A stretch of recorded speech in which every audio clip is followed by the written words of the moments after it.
All right, howdy, folks. Welcome back. I told you I would be back. I have a feeling you guys may not get alerted.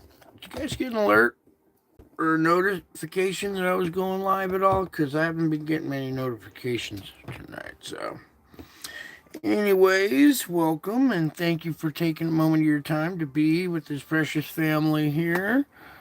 And let me just kill that music real quick in the background there. All right, so here we go. Here we are, April 10th, 2024.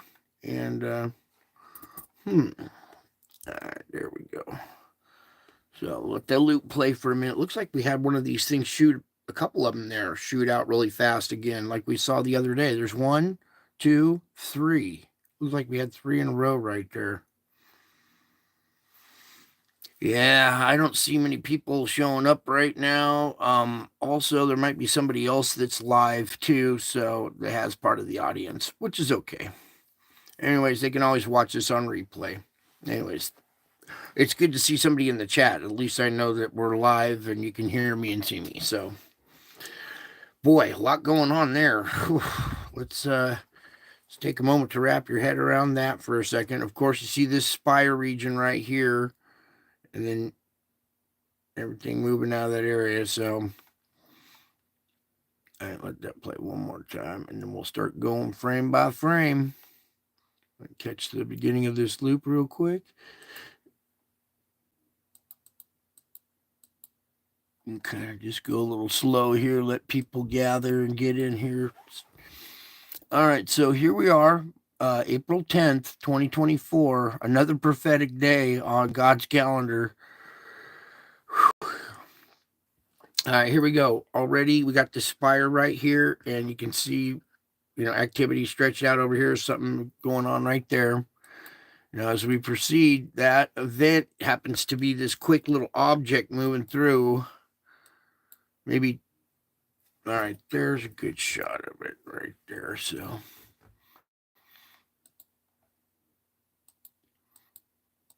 yeah, I didn't get the alert for Marv's show until it was over, until he stopped live streaming. Then I got the alert. So it's like, oh, well, that's, I wanted to see it live.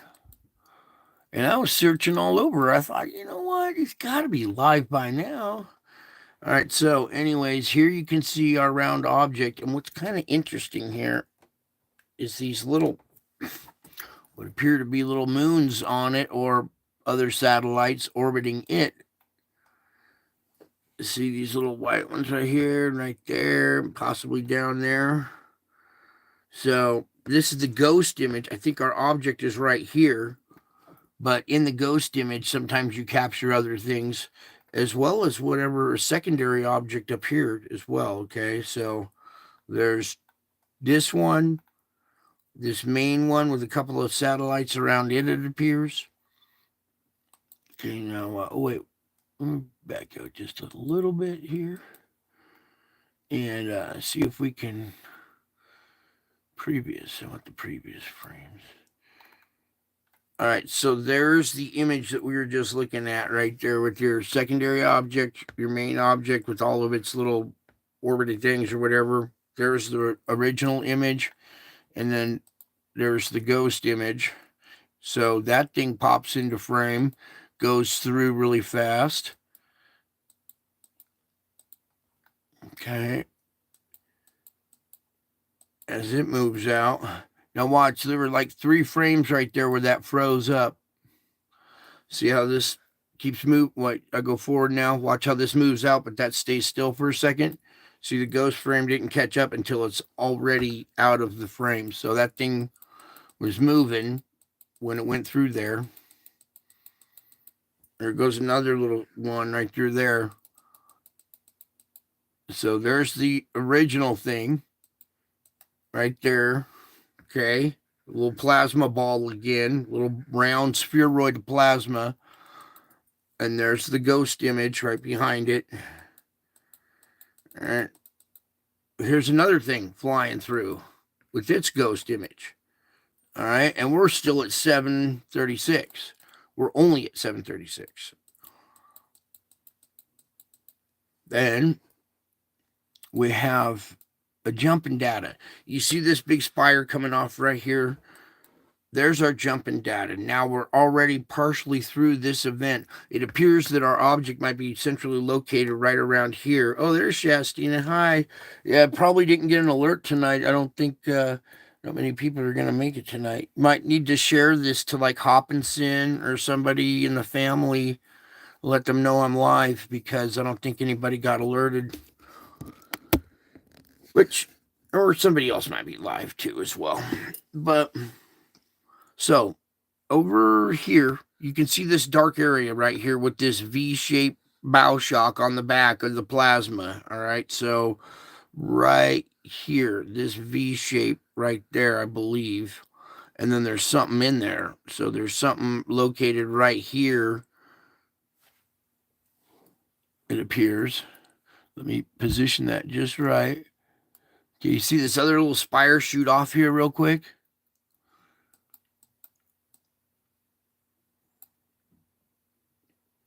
Also, it appears we have another like secondary object coming out with it right there.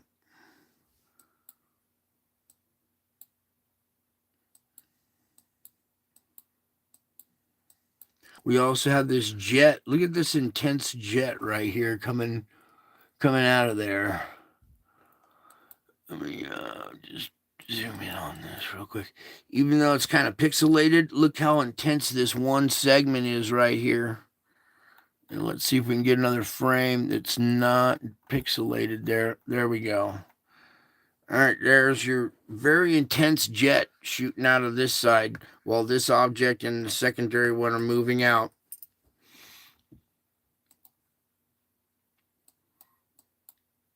Okay, so there's that one. Yeah, I should have thought about alerts tonight and put out a couple myself before I went live. All right, so also over on this side, you can barely make it out, but here's our other object or whatever. You can make out the dark patch as it moves on out. Okay, and then that's the beginning of the loop again. So 1, 2, 3, 4. Or 1, 2, 3, and then this big complex. You see this X shape right here, these magnetic field lines that cross. 1, 2, 3, and the cross right here, kind of almost like the 3 eclipses in the crossing of the 2 or whatever. Interesting structure we have right there. Let me go back a frame. I think that one captures it a little bit better. So the object right here, we got plasma going around it like this, but then we got another object out here. So they crisscross and then go over it and then back down around it again. So kind of like God throwing hints at us, you know? I showed you those characters last night that were in the screen. Yipe.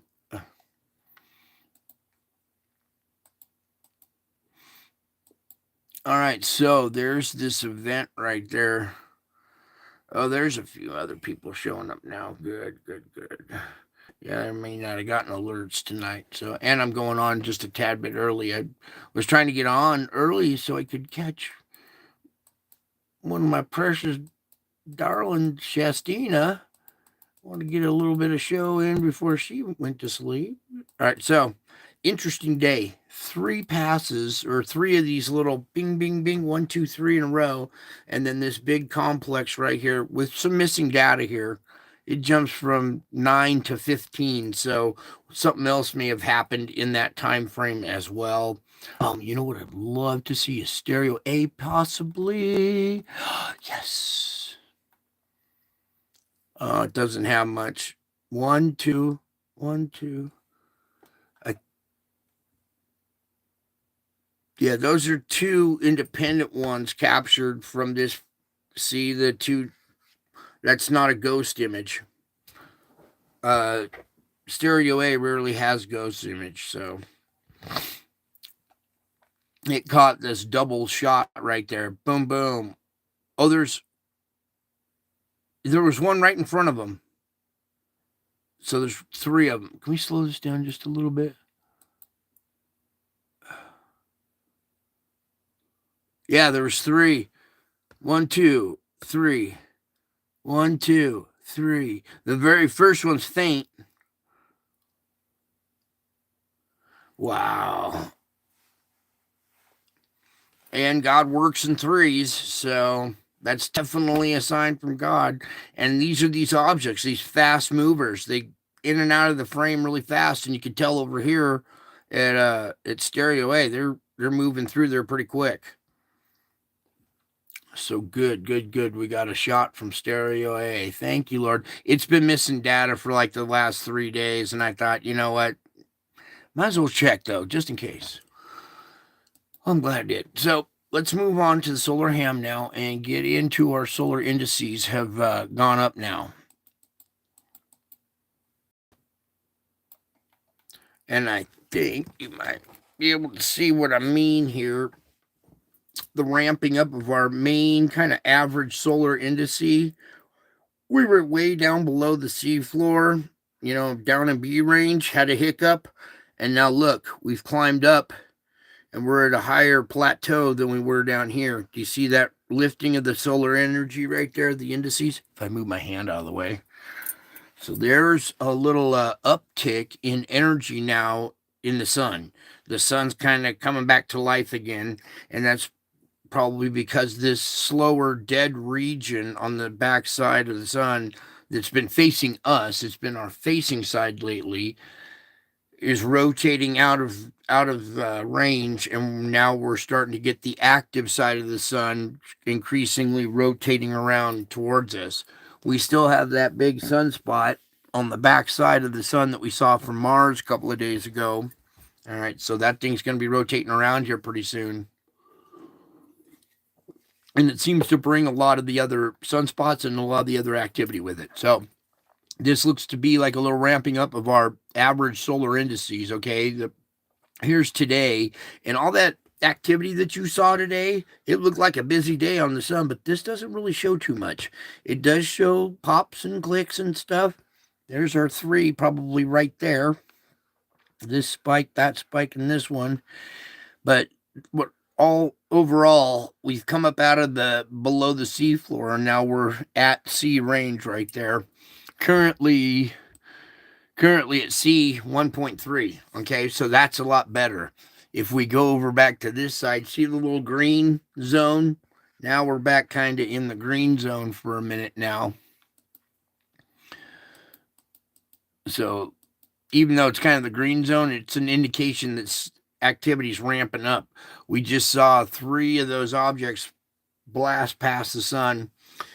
Now, our solar indice over here was down at like 121 and then at 124. Now we're up to 131. All right, so that's your main indice increase right there, your average indice increase.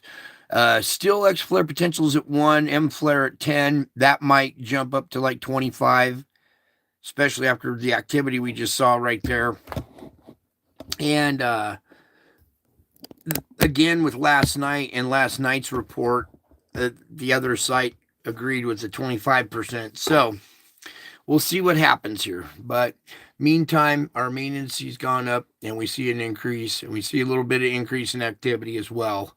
We have this main sunspot right here, 3633, that's beta gamma. Let's pray to God it doesn't have a delta component added to it here in a little while, but still pretty quiet. All right, all in all, pretty quiet as far as Earth-facing activity. Now, here we had a little absorption here. It was only KP3. We went down, had a couple of bars at 3 again, went back down, and now we're averaging out again. It's slowly creeping down, but you can see that it did cause a little bit of, a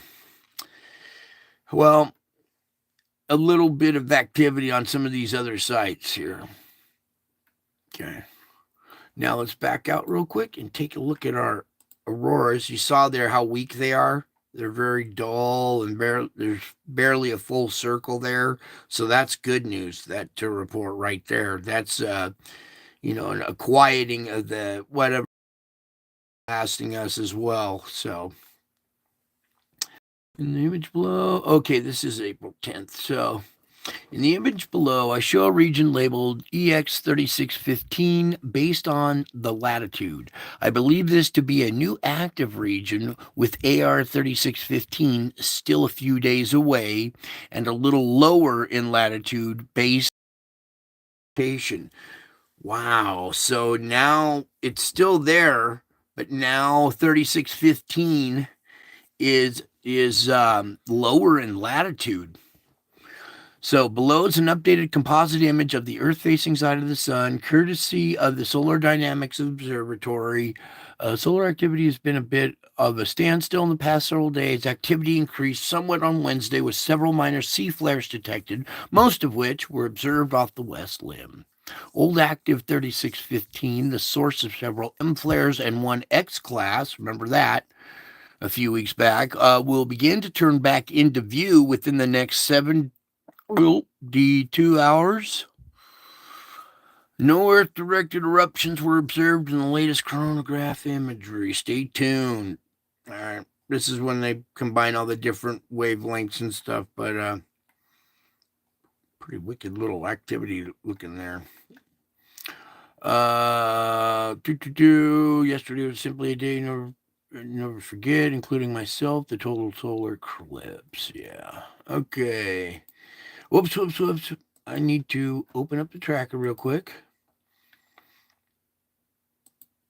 Okay, so that long duration one that we saw kind of coming off this side of the sun, heading away, it doesn't show any of those little fast movers that seem to kind of be heading our way, but they didn't really make a big enough CME for these instruments to detect. So all they're showing is that right there, okay? Which is good. It's not coming at us. We don't need another shot on the chin right now. Anyway, I think that was it. More shots of the solar eclipse. Bingo. Let's move on now. This is the same report as yesterday. The sun has not produced significant solar flares in more than a week. The best chance for a break is the sunspot 3633. It's the beta gamma one. This is the same report, but still, again, no forecasters say there's a 25% chance of an M flare. That was today, but this is still the same chances, the same report the next day. So I believe these chances to still be around there 25% now for good reason, because of this increase in our indices, okay, and the activity we saw approaching the sun. All right, we come back here. What we need to do is kind of take a peek at the 11th here. All right. Right now, I'm not looking at this side. I'm looking at this side and these spires growing. Remember I was telling you about these things? They point at inbound objects coming in, inbound magnetic fields. Look how big and strong that one is. Now, not every time do they ride these spires. Sometimes they come out of the dark regions, like that little jet did right there. All right, but it looks like we're about to have some more solar activity here in a little while. You see the other region is around the backside. Here comes that sunspot. It's still pointing at something. There's something out here rotating around. And when it rotates around our direction, it's going to drag that sunspot across. I don't know. We'll see. We're going to see something fire out of that region probably. All right. That's like a compass needle indicating the future a little bit. All right. You want to see the future a little bit. Look at these little spires and needles. Which ones grew from yesterday and which ones are gone. So that was pretty strong. We had an event come out of it, but it's still strong the next day. All right, it's still, that area is still glowing. All right, so there's something else back there in that region. Ooh, did you see that? Whoa. Oh. On the red side, right Here's what I'm going to try to do. See if we can capture that just one more time, just a tad bit better. Yeah. It has to kind of stay right up in that dark zone. There's a dark round object right there. Did you see that? Ooh. Maybe, oh, I know, a little bit lower tint. There we go. Ooh, there we go. Maybe just a click higher right there. Yeah, and some more speed, a little bit faster. Oh, that was too fast. Right. No, we're going to go slower. All right, now let's try it. Come on.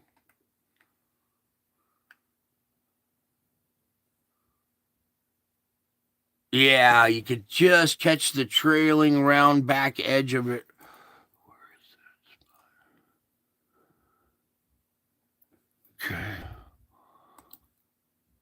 Let me just try to capture that real quick.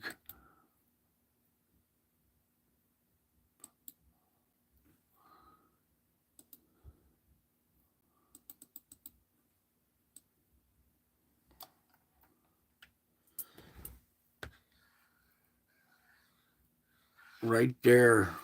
You see all this plasma reaching out to it. And see all the stuff that's bubbled out and kind of gone around this round thing right there. Now watch when I put that into motion here. Please, Lord.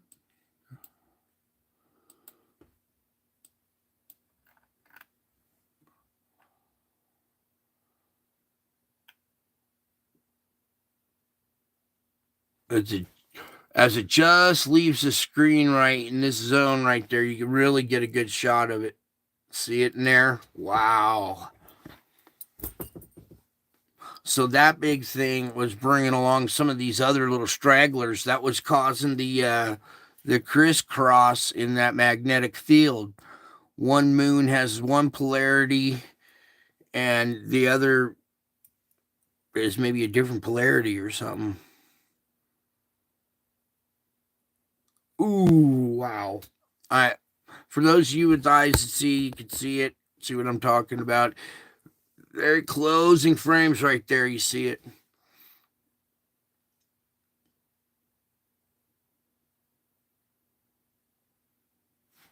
Wow.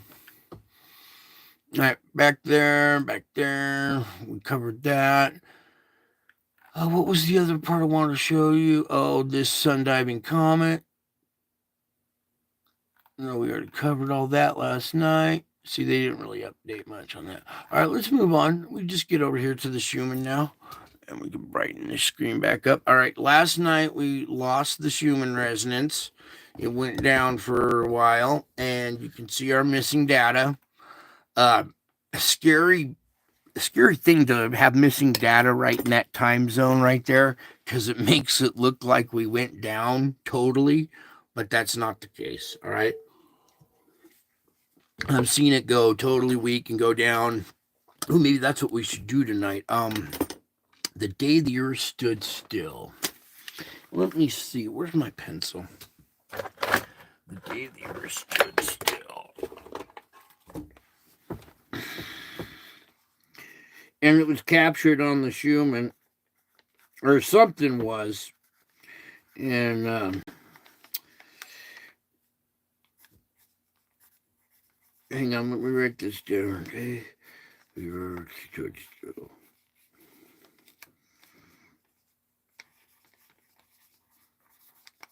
Okay. I've got so much going on in my head that I have learned if I don't write it down, I will brush over vital information. All right, so as you look here, you can see we entered a grinding event. Bam, it got very intense right there. So intense, probably knocked out our data for a little while. Come out of it, stop all abruptly, and then you see it taper off and get weak. This is our weak zone right here. This is just missing data, I believe. Okay. And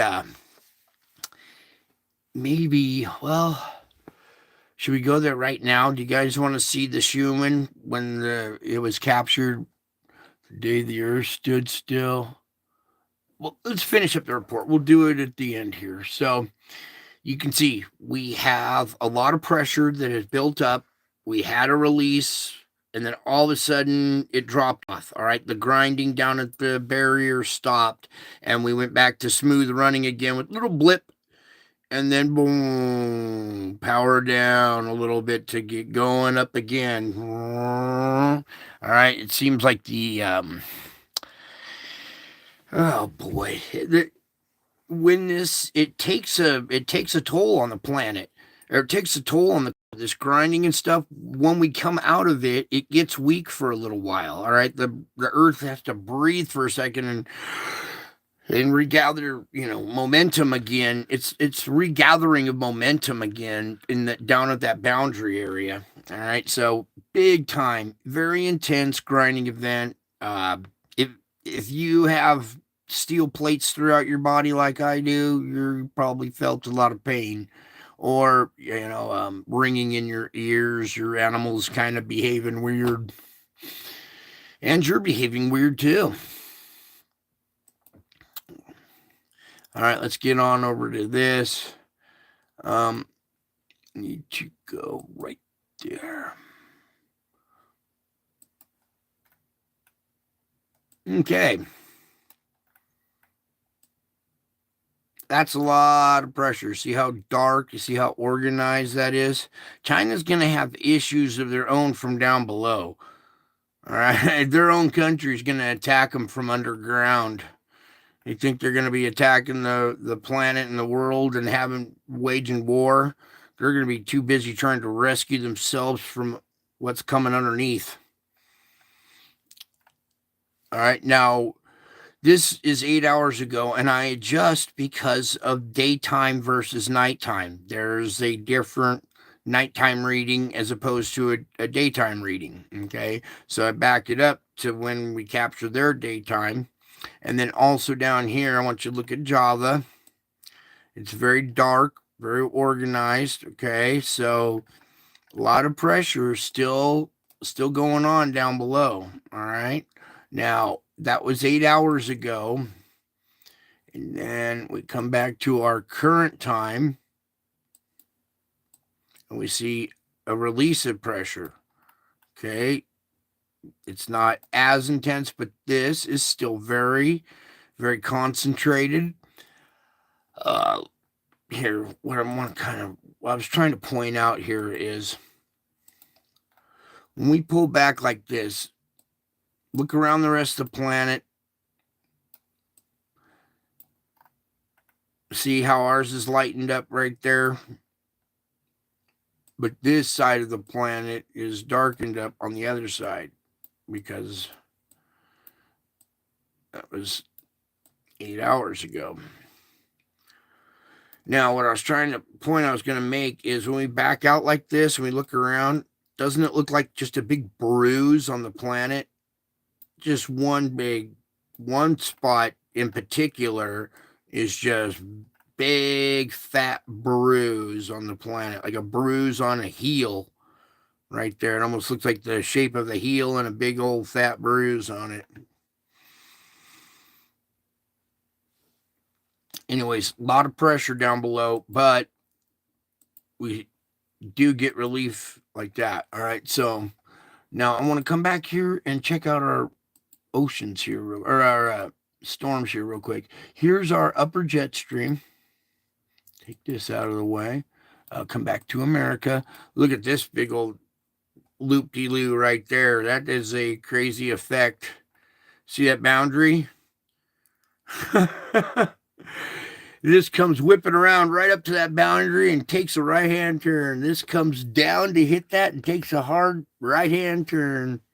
So just like the derailleur on a bike, it's going around one gear, coming back around the derailleur and going up into the Pacific Northwest, fanning out over the plains, and then dropping down with cold air. See how all this cold air is coming back down.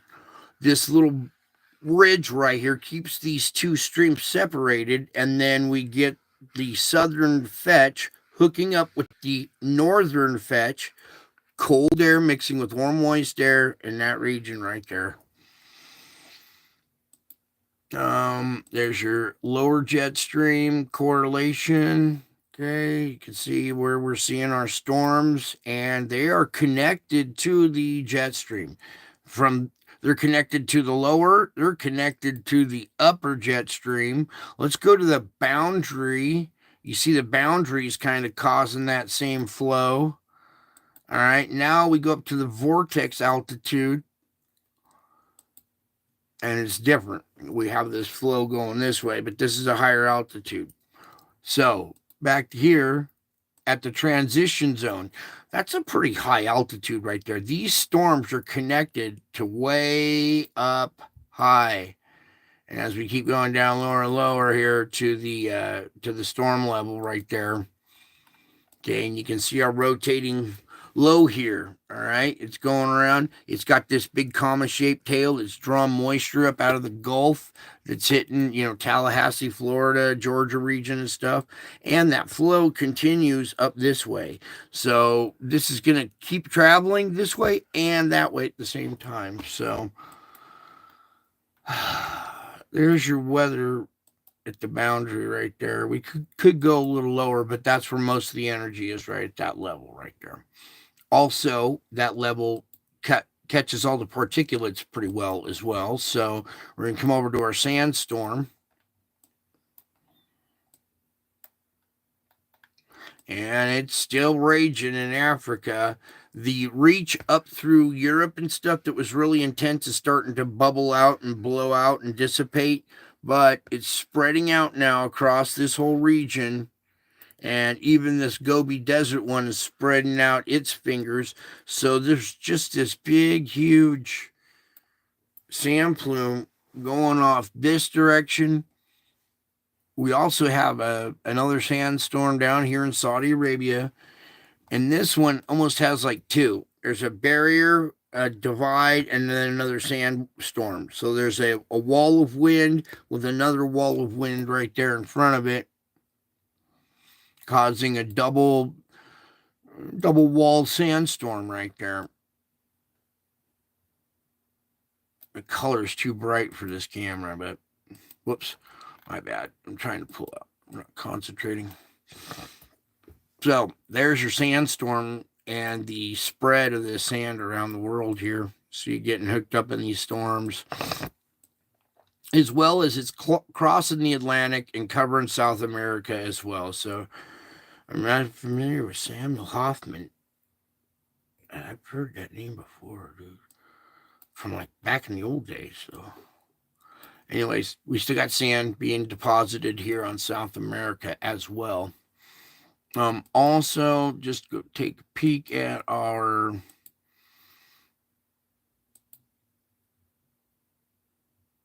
police form. Oh, did it freeze up on us or something? What was that? Oh, the carbon monoxide. Yeah, I'm writing it down. Okay. Never mind that one. Let's come over here. We're going to do a little different one. All right, so the CO2 that I usually report on, okay, there's no data for it. Notice that? No data for the CO2. And another chemical that's on this device is carbon monoxide. Now, this is the dangerous one, is CO. All right, carbon monoxide. That's your tailpipes. That's the stuff that you aerate your garage, because if you keep your car running, it'll kill you. That's the carbon monoxide. And you can see around concentrated cities, you can see the higher concentrations of it, all right? So there's the USA. You can see that's a very populated region, and we have higher concentrations. Of course, there's LA in this region, and we have the Bay Area and the Central Valley, okay? Other little populated centers. It's quite obvious what's going on, all right? That's carbon monoxide. That's your greenhouse gas, not carbon dioxide. So we're looking at America, and we're going to just kind of, should we? Should I show you the other side? Are you guys ready to see what China's carbon monoxide looks like? Hold your breath. Take a big, deep breath in.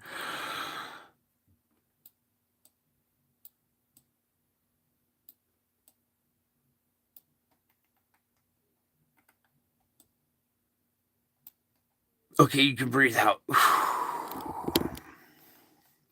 Look familiar?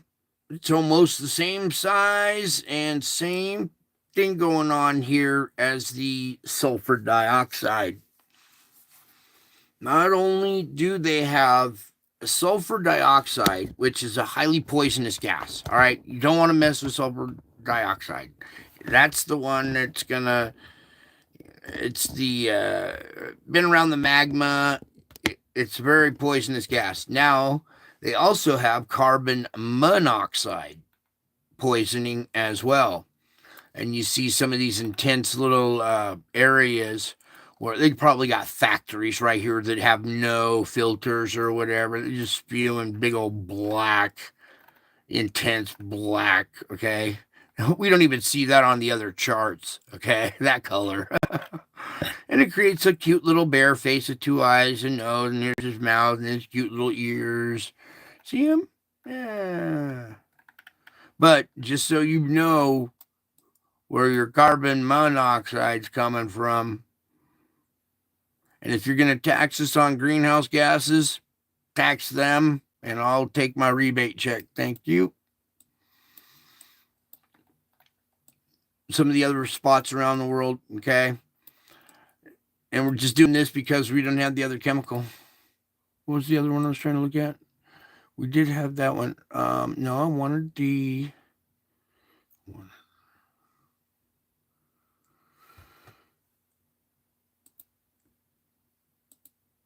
Oh, maybe 8 hours ago. Oh, cool. Well, at least 8 hours ago we had data. All right, let's come over here, talk about this again. Sorry, I got to beat this horse to death, but here's this growing plume, heat plume off the coast of Japan. All right, we have this. These ones seem to be dissipating. Oh, this one kind of flared up a little bit. It had dissipated for a minute, but it seems to be back glowing a little stronger again.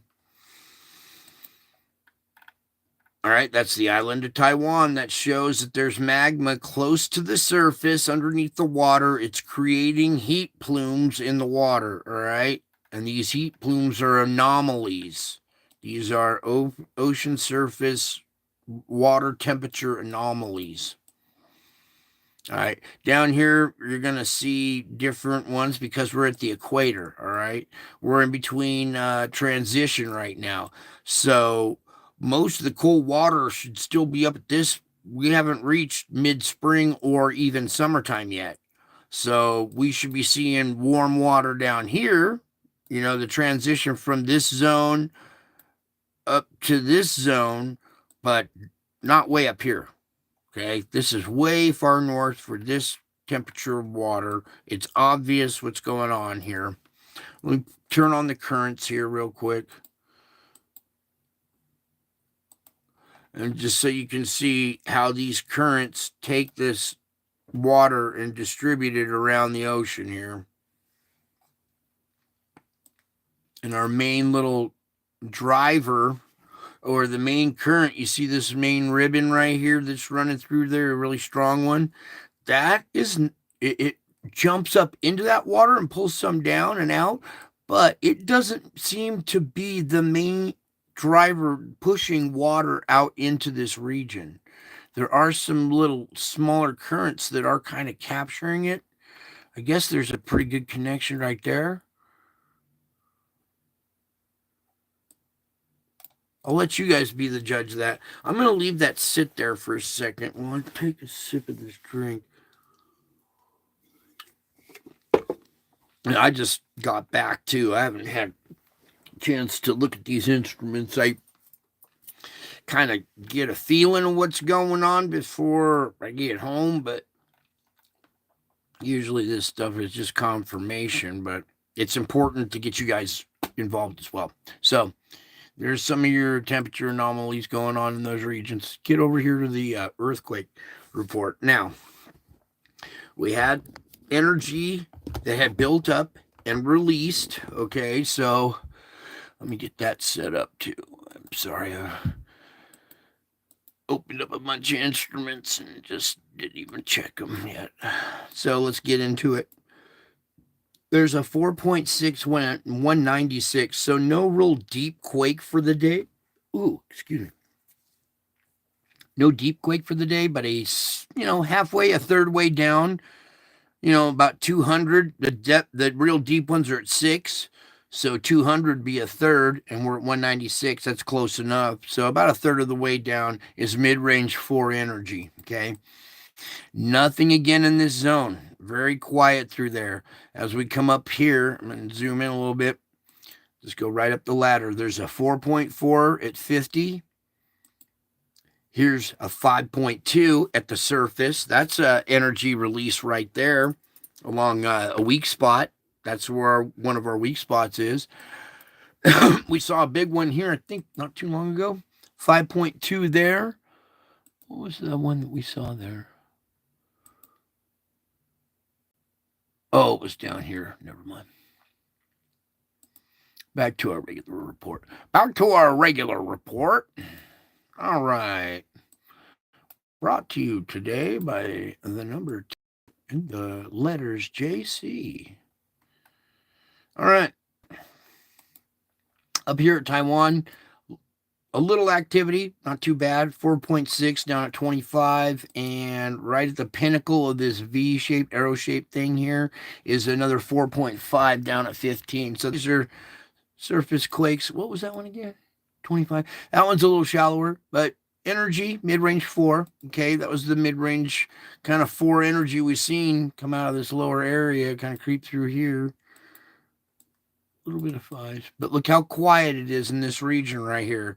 This is the region that I'm concerned about right there with that heart shape. See this heart shape thing right here? Let me take off the currents now. All right, so that's a lot of activity, a lot of pressure close to the surface under the water right there in that region. And when we come over here, let me zoom up just like we have it. That's this region right there, and it's all quiet. So careful around there. We could get surprised. I like to see it nice and quiet, but we do need to have mid-range 4 to 5 energy on a regular basis to relieve energy. When it gets quiet like this for a long time, it's either going to pop out of a volcano or on the boundary or the fulcrum point. Right here, we got 3 volcanoes going off, so not much activity at this fulcrum point anymore. The energy that we were looking for to come over this never really made it, okay? The biggest quake we had today was 4.8. Well, it's still there. That's 4.7 as well. See, I think it was the 4.8 that we had here yesterday that was a little further back. What was that again? Oh, never mind. I don't have time. Anyways, didn't look like it made it over. Because you see how quiet the Juan de Fuca is. You see how quiet all this is. There was one quake right here. A 3.0 Morgan Hill. Is that a... Oh, it's a little further south of the bay. Okay. And it's not on the fault line. It's a little further over on the next little set of mountains, the next little pressure ridge that's inside the fault line right there. That's like another weak zone. Well, let me back out so we can get the line. So you see this little line, that's your main San Andreas fault. Pressure pushing this way causes ridges to form, little mountain ranges, and that's in that little weak zone. Possible spot to watch for future energy. Other than that, super quiet. We all know what's going on here. What was the big one, though?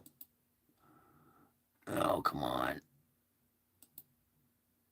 Give me the big one. There you go. 4.4 here in Texas. That's a little bit bigger magnitude for Texas there. Okay. Out in the oil fields out there.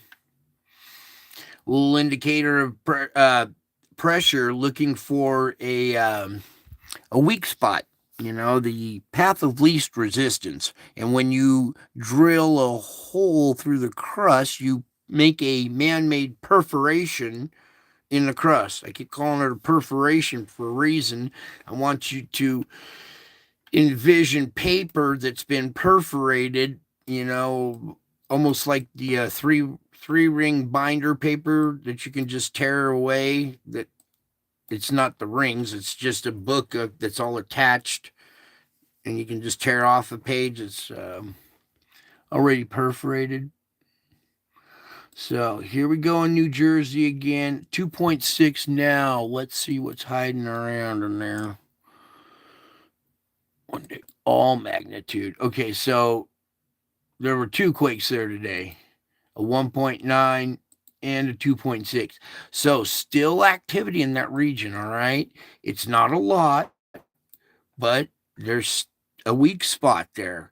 And even when we have a little lull in pressure, we still see some activity there, all right? So place to watch still. Back down here was this.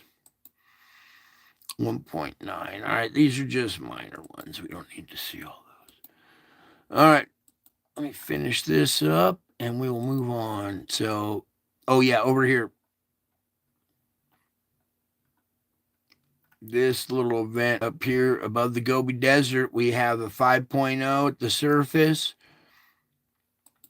a 5.4 even closer at the surface, and a 4.6. So some energy got released right there above the Gobi Desert right there. That region has been active lately.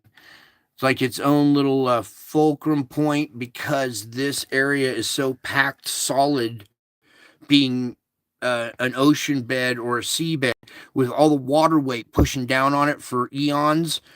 It made this ground super dense, and then when the water evaporates away, this desert is super hard packed sand, and we don't see any perforations in this crust right here. We don't see anything come out of that region because it's so packed. It's like a slab of cement almost. It's almost cementified or solidified.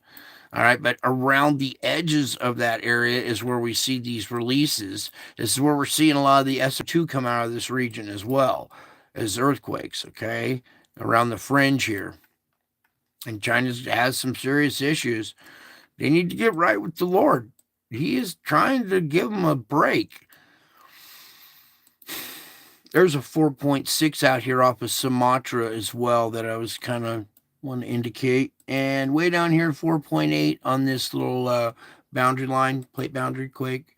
Over at South America, real quick. Sorry, I'm in and out. It's been a long day of battling. Oh my God, I can't even go there.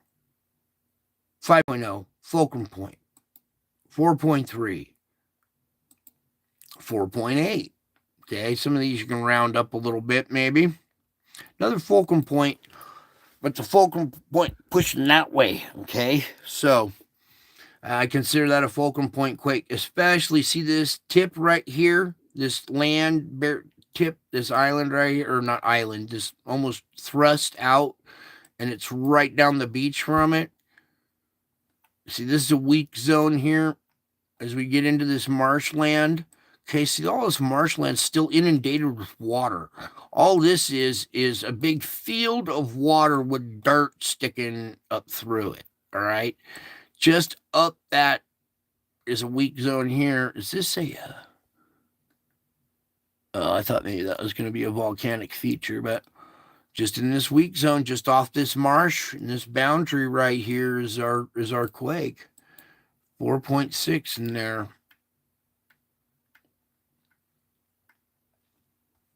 Yeah, marshy areas like that along the beach have a lot of instability because of the water percentage per granule of sand. You know what I'm saying? It gets looser and looser in consistency, and it doesn't support weight and stuff as well.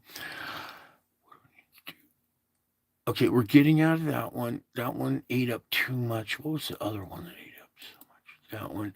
All right, I need to open up the volcano report here because that one eats up a bunch too. Go ahead, just get out of that one. All right, up top here. Let's see if it shows at 31. Well, this ticker will update here in a second. It'll come back. 31 now active. Come on back now. One more time here. I just wanted you guys to see it real quick. Oh, I guess they're not going to show up. One time you get. Let's just get into the report. There it is. 31 erupting, 19 in warning, and 30 in unrest. That's a lot of unrestful volcanoes. Okay, April 11th already. We're getting into 411, just for your information. Today is 411 now, just for your information. You can use that on your friends if you want. Etna and Sicily still going. Sakurajima, not identifiable imagery. Ibu, 10,000 feet out of Ibu. 7,000 feet out of Luatobi. Semaru here. This is the one I'm most interested in. 15,000. Okay, another record blast out of Semaru. For a long time, it was like 8,000, 10,000. And then all of a sudden, we saw 12,000 feet out of this thing. And then it increased all the way up to 14. And then maxed out for a long time at 14. Now it's been pushing 15 for like the last week. So it has broken its own record and keeps maintaining that over the course of like a week now. Okay. Maybe you're not awake, what? About 5 days, maybe 5 or 6 days. Anyways, Marapi, 12,000 feet. Okay. 15 and 12. Those are very high altitudes. That's a lot of pressure to boost this stuff that high. Okay. 15, 12, 15 at Fuego. Nevada del Ruiz, it was probably so high they couldn't even detect it. Reventador, mild explosive activity continues. Mild explosive activity at Nevada del Ruiz as well. Now let's get back to the 10th here. All right, so Reykjanes, experts from the Institute of National Scientists and Survey of Iceland conducted a survey flight over the eruptions on April 8th, gathering data to estimate the size of the lava bed and the lava flow. The results indicate a steady decrease in eruption intensity. Okay, that could change anytime we get a blast from the sun or any kind of absorption. Down, it travels eventually down to the core swells, burps that pressure back up towards the surface, and we see results a few days later. Right now we don't have much energy, so we might see still erupting. We have a decrease in eruption intensity, but that could flare up and calm back down. It's still erupting though. All right. Remember, it went erupted and then went quiet for a while, and then we thought, oh, is it going to erupt again? Well, it's still currently erupting. Right. Sakurajima. Sometimes we go over this so many times it just loses its depth or its meaning. You have to kind of remember this is going on. 6,000 foot blast out of Sakurajima. Maybe 20 years ago, if you guys are about around my age, one volcano going off. Mount St. Helens, the world stopped and it was like, oh my God, a volcano's going off. Oh, what's going on? And then one went off in Hawaii. And then, oh my God, the volcano in Hawaii went off. And that was just one at a time. We're at 31 erupting and they're having blasts at 7,000 feet and 15. Everybody's yawning as I do this report. All right, 7,000 feet. Semaru here again, 15,000 feet. Marapi, 12,000 feet. Anything over 10,000 feet is puncturing a new layer in the atmosphere too. It's got to be a pretty strong blast to break through those barriers in the atmosphere. It takes a healthy pressure there. That takes a spicy meatball. Yeah, you guys. Some of you got that one. 8,000 off of Ducono. Now this one, last night sighting discovered water plume near the seamount was recorded via satellite imagery. The last sighting of discolored water plume.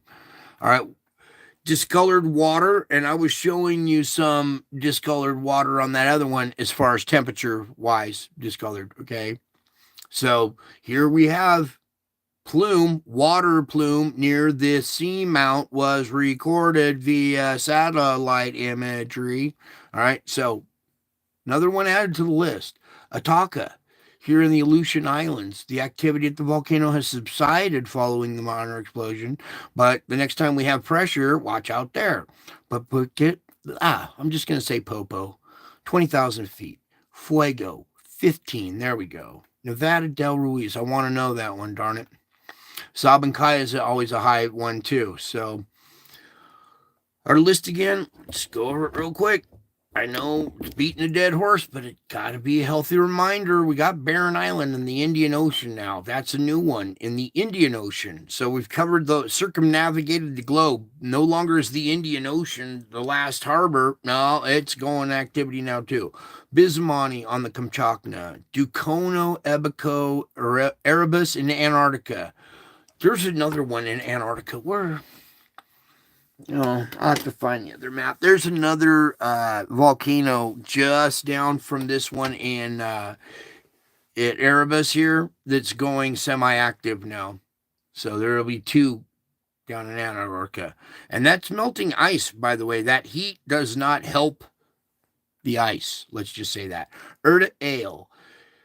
Still going on. Fernandina, Fuego, Ibu, Krakatoa, and the Sunda Strait. We got to remember Krakatoa. It's not on land, but that one's currently erupting. Luatobi, Luatolo, Marapi, Messiah, Murapi, Michael, the South Sandwich Islands, Nyiragongo, Popo, Reventador, Recahena still currently erupting, even though it's a low, the amount, it's still currently erupting. Sabancaya, Saccharomyces, Sangay, Santa Guido, Semeru, of course. Shivalush in the Kamchatka. Stromboli, I saw a big old landslide, not landslide, but a pyroclastic flow hit the ocean off of Stromboli. So watch out around that island. Suwanosejima, Tinacula, in the Santa Cruz Islands, and Villarica and Yasur. All of these on this list could hop over there at any time. Ulawan, Ubinas, Rincon de Vieja, Raung, Poas, Old Diono, and that one, Nirashimo. Here, Nevada del Ruiz. They constantly got it on this, and it needs to be over here. Oh, there's my little surfer girl. All right, greetings, very nice in chat. Hey, she made it. You know what? I need to get like a personal little email list for all you guys and just send you out a little email so you don't miss it. Rincon de Vieja is another one to watch as well. Now back up to where I was. Nevada del Ruiz belongs over here. Mayon, Manam, watch out, Kilauea sometimes. Well, it hasn't really. Kilauea hasn't. We had all kinds of earthquake swarms around it, but it never erupted. So Sitkin, Gamalama, Etna. This is another one to watch out for, possibly hopping over, especially when we see activity right at Stromboli, pretty close. Cotopaxi sometimes can surprise as well. All right, let's get out of there. Let's get over here. Where am I going, Lord? What happened to my weather? So, big old plumes, water, discolored water plumes. Nope, that's not it. Nope, I don't want that either. How about the forecast? There we go. Back out a little bit and get to our, I watched the weather today, and I'll tell you what, we really dodged a bullet. I watched this thing and the potential that it had, and some other forces at work here, and kind of something different happened there. It didn't blossom. It didn't. I mean, we had some nasty storms, some heavy hail, don't get me wrong, and a lot of flash flooding and stuff. But what could have happened there and didn't? We dodged a bullet. But this thing right here that's still performing has a new updated pressure, and I'll get to that one here in just a second, that drops to category 2, all right, a couple of times. And there's another one right there. All right, so, and what I mean by category 2, that's a pressure gradient, all right? And let me just kind of go over something for you guys. I want you, if you want to write it down, you can later replay it, or you got something to write down. A category 1's pressure gradients start at 994 and drop. They go down, they decrease in number. So a category 1 starts at 994 and bottoms out at 980. Then we get into category 2 at 979. So we bottomed out at 980. Now we're getting into category 2's top end at 979, and it drops to a lower pressure of 965. So anything below 980 is a category 1, or is a category 2. Let me start again. Anything below 994 is a category 1. Anything below 980 is a category 2.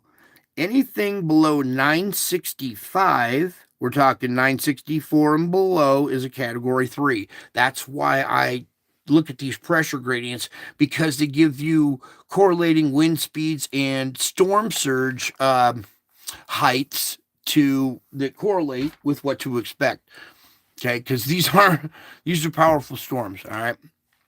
And they're like nor'easters, but with hurricane strength winds. You see these tight millibars, these tight little lines together that indicate high, different pressure gradients and high wind. So let me get this back around again. Bingo. All right. Semi-current conditions, all right? We are still seeing, stuff that didn't pan out this way so far. In fact, I need to get this app open and check the latest results. I really didn't even check that before I do this. But anyways, I'm going to go ahead and keep going through this while I pull the, back up. While this is loading up, I'll keep continuing the report here. So anyways, we got thunderstorms and everything. It didn't get as severe. There were a few tornado touchdowns, which happens, okay? Brief spin-ups, I'll take. I was more concerned of a long duration, a long path, very wide, very powerful, maxi tornado. We're talking F4, F5, those nasty ones, your wedge tornadoes. And we didn't see that. That is... I'm so thankful that did not happen, okay? It's not a matter of being right and being wrong. I don't mind being wrong, all right? If it's for the best, I don't mind being wrong, all right?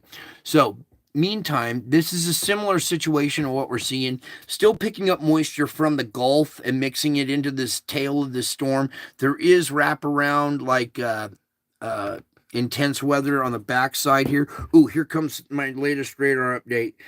What's this? We got a tornado warning? Whoa, whoa, whoa, whoa, whoa, whoa, whoa. That's not a tornado warning. What I'm going to have to do right now while we're talking is a quick little alert for everybody right now. I don't know if there's a bunch of storm people reporting right now. And what I just saw on the latest return is starting to concern me a little bit. So let me get this. All right, here we go. We are at, let me pull back this tab before you so you can get a point of reference. All right, this little notch right here on Florida that sticks out right after the main cove is that little notch right there. All right, and you see that red band approaching the shoreline. You see the red box projecting out in front of it. Now I want to zoom in for you, minus this ad. Let me pull this up properly so I just don't do it on the air. All right, we're talking. What's this? App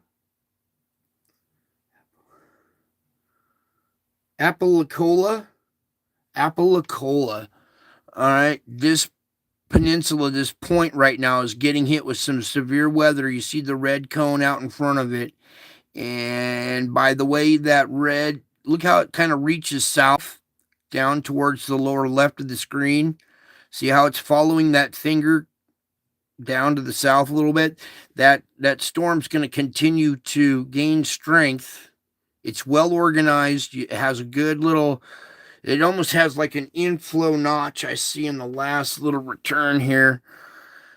I wish I could get this pulled up on my computer.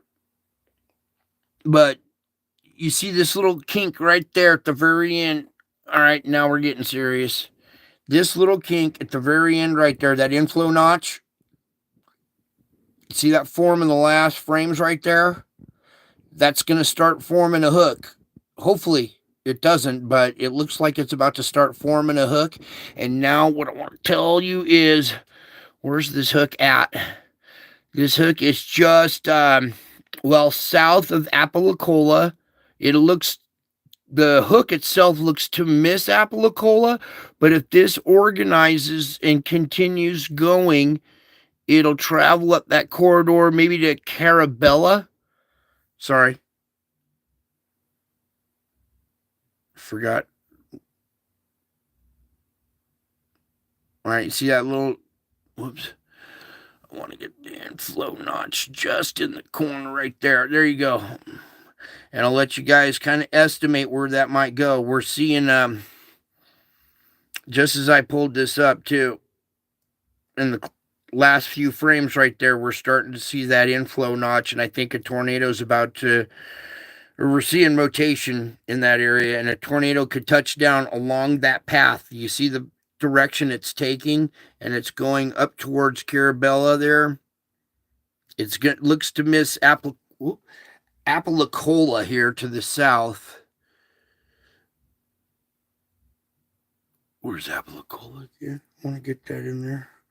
The name and the center of rotation here. So there's Apalacola, and it's just to the south of it there. You see that? What's this? Causeway or something down below here offshore? What is that? Yeah, some kind of causeway or barrier islands off the shore right there. And then hitting the shoreline. We brighten that up for you here. And we have a new notch growing right there at the very end. Okay, so that is, let me pull back and give you a better reference. Lord, can we have control? I see that thing trying to take over my phone. Get out of there. All right. Now, this was off the coast of Texas, and then I want you to see something else here once this loads up. You see the growing area offshore below it. Come on, give me focus. Ow, I'm losing circulation in my arm here. Why is this not focused? There we go. All right, we have more stuff blossoming to the south of this as well. So it's pulling a lot of moisture off and on land right there. All right, so there's kind of our current conditions into the next little while right there. So that's pretty accurate, actually. Let's go in more. So there you go. So that's our opening frame there. Sorry, it took a minute to do all that, but it's important. People are right about now about to get hit on the point of this place right here. No, I want to right there. Okay, now get rid of this and get clicking. All right, so here's our current conditions, nighttime of the 10th.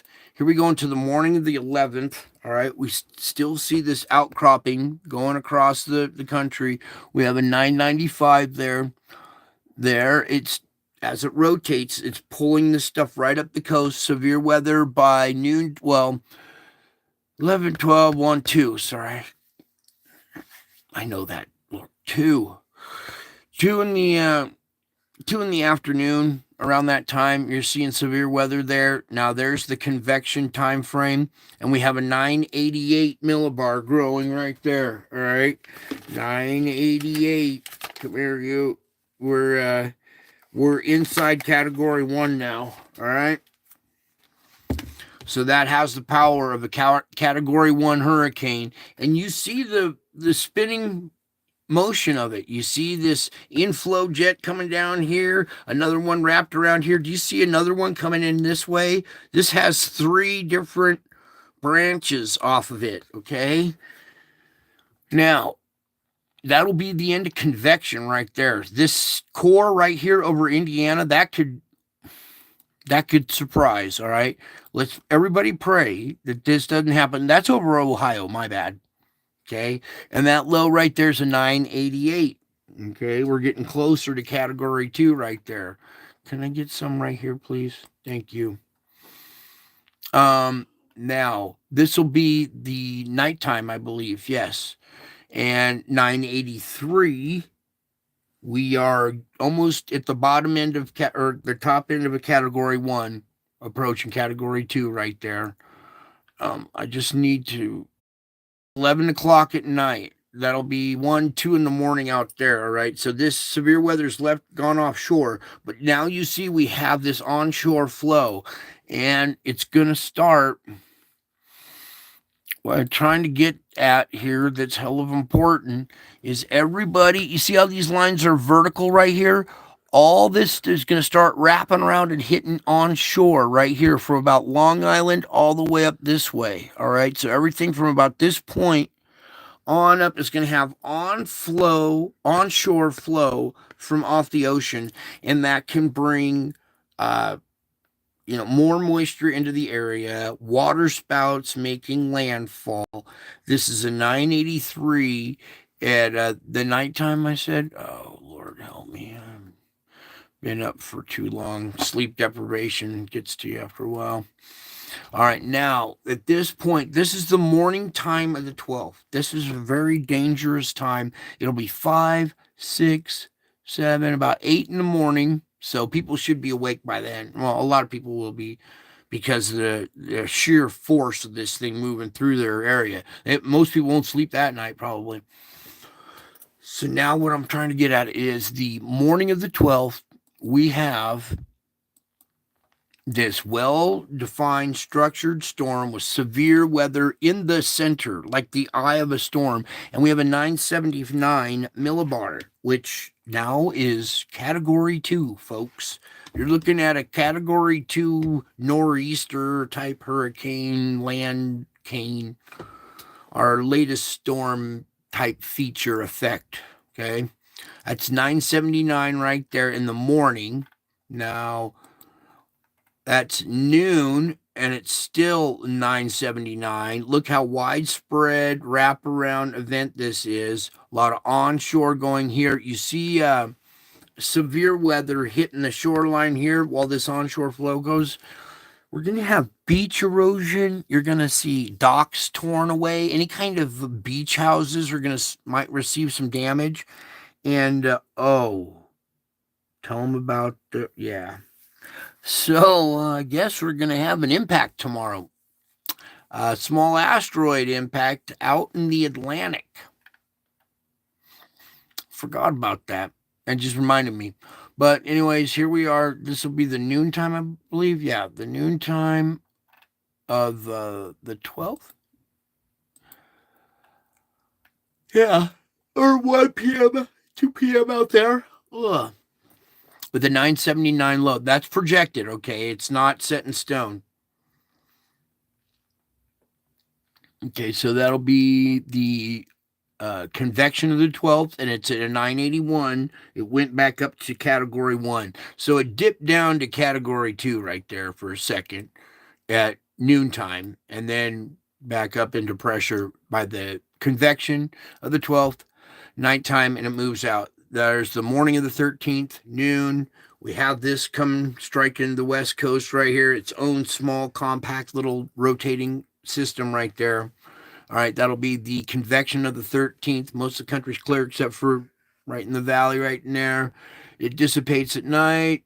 There's morning of the 14th, noon, convection, nighttime of the 14th, morning of the 15th, noon, convection, nighttime. All right, this next round here with this low moving in is a 985 already. So as these two air masses meet, here comes your cold air, here comes your moist air looping up around this way now. And, almost like a upper or like a punch up like that. There's a nighttime, morning of the 16th, noon, serious convection in the center by noontime the 16th. And I got to sneeze.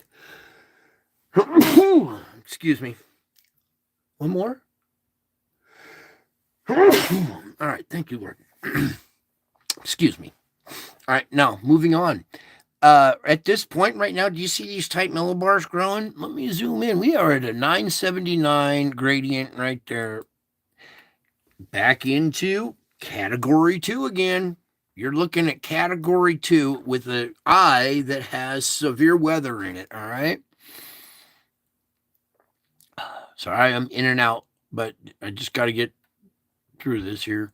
All right, that's the noontime. So watch out, North Dakota, Nebraska, that area around the noontime of the 16th. This is within range now. Things change, but this storm is within like the next few days. So this is time to start taking this little model a little more seriously now. So noontime, there's the dreaded convection when this thing is at 979, category 2. You see the severe weather is up here at the Canadian border. We're used to having severe weather down here in this region. We're talking tornadoes and thunderstorms up here in Canada. All right, wrap around possible in North Dakota, right up here on the border in Montana. I mean, that is interesting, and that'll be the convection time possibly of the 16th, the nighttime. Morning of the 17th with the 986 still there. That's still category 1. That'll be the noontime.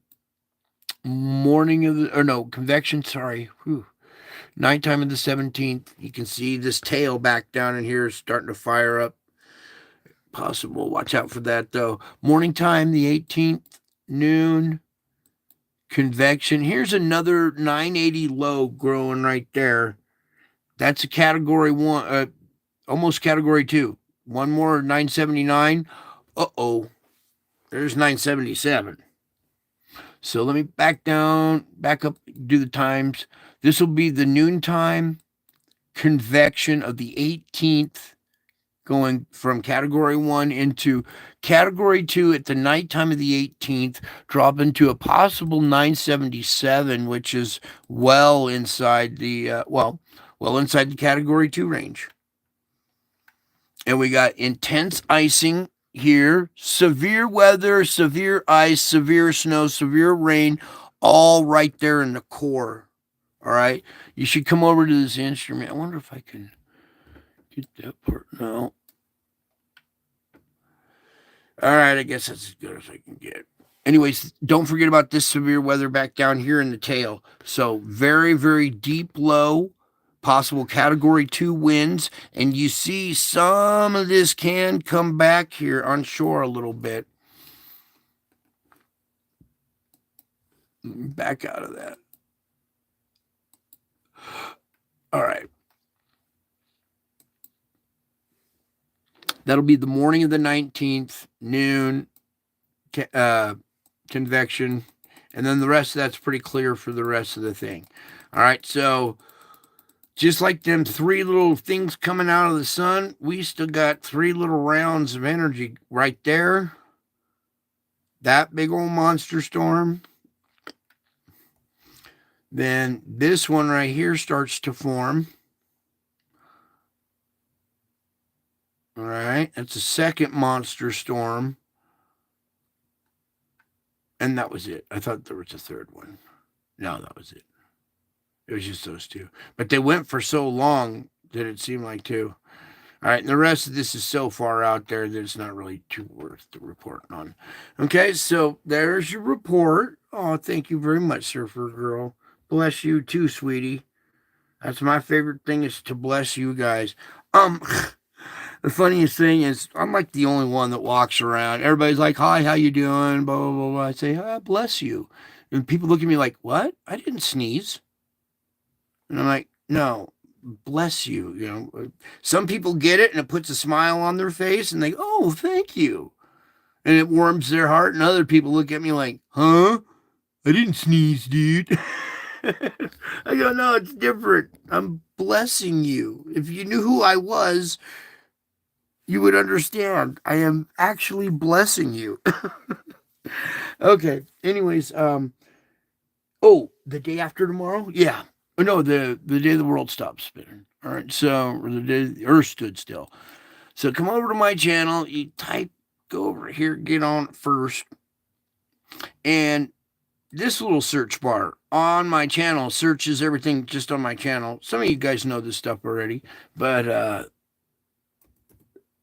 the day the earth stood still. And I use that as a reference to the movie, but it is an event that the day the core stopped and possibly reversed. Yeah, let's do this quick little video right here while you guys get all cozified, curled up. I think we're pretty much at the one spot here. Let's get some volume. A little high, intense squeak pop right way down deep.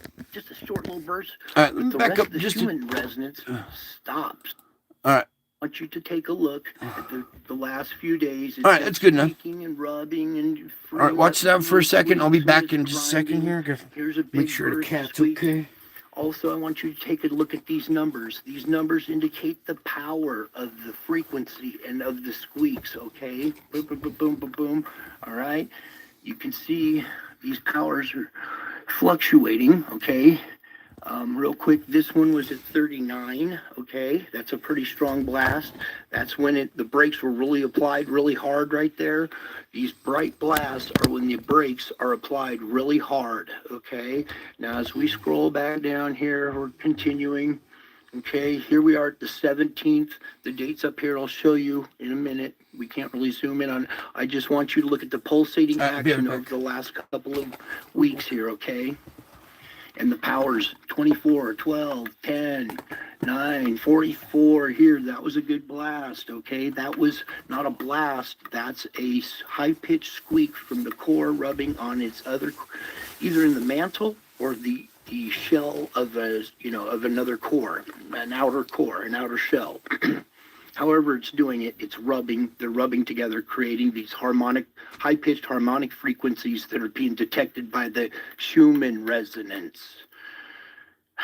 They don't have I was looking for all kinds of other instruments that show, the magnetosphere and what would happen. Okay, so here we go, folks. Everybody hold on tight because you see all this squeaking and all this pulsating and stuff. Now we are going to scroll down to the 11th right here. Look how dark this is. A power of one. A power of one. There's like this little high intense squeak pop right way down deep. Just a short little burst, but the rest of the Schumann resonance stops. It's quiet. The magnetic field went down. They had to yank those flights out of the air because the magnetic field went down. This is the day the core stopped. This is the day the Earth stops. The Earth stood still, basically, or the Earth's core stood still. Look at this day, and look at the days leading up to it. Look at how hard the brakes came on here. What looks like happened here is it came to a grinding halt, bing, stopped, possibly turned the other direction, and starts spinning again and grinding as the pressure's released off of the brakes. Look at this day. This is the 11th. This was 13 days ago. This is the day they took all the airplanes out of the air. Okay? The Schumann resonance is showing very, very minimal, a power of 1. The magnetic field dropped that day, you guys. See if we can get that a little bit, whoops, bigger for you. Oh, I guess that was full screen. All right, so I'm going to change to position 1 or a different position here. I want you to look at this Schumann reading, and we look at the Schumann a lot, all right? Note how dark the entire area is. There's very faint blue line. It's not even green, all right? Let me go back to, you see that reading? And then let me show you normal Schumann. So I have to open that again. I shouldn't have closed that. Forgot we were doing this tonight. All right. You see all the blue area? You see all this blue and all these other green lines? You see all the color in this screen? Now look at the, where to go? Look at the absence of blue. There's hardly any in there. And you saw the days leading up to it right here, right? Let me go. Oh, where do we go? Right here, down below. See, here's all the blue and the normal readings we're used to seeing. Saw a bunch of scraping leading up to that day. And then here, on this day, look how dark that instrument turned. Okay, that's a scary day. This is what I'm talking about. This is why I watch the Schumann. I don't want to see this day happen.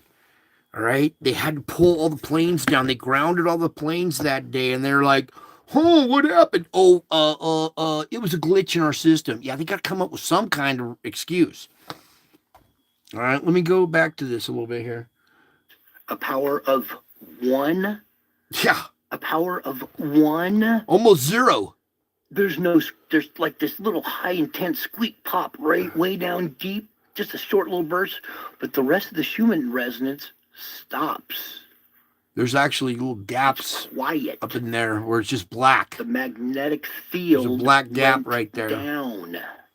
They had to yank those flights out of the air because the magnetic field went down. This is the day the core stopped. This is the day the Earth stops. The Earth stood still, basically, or the Earth's core stood still. Look at this day, and look at the days leading up to it. Look at how hard the brakes came on here.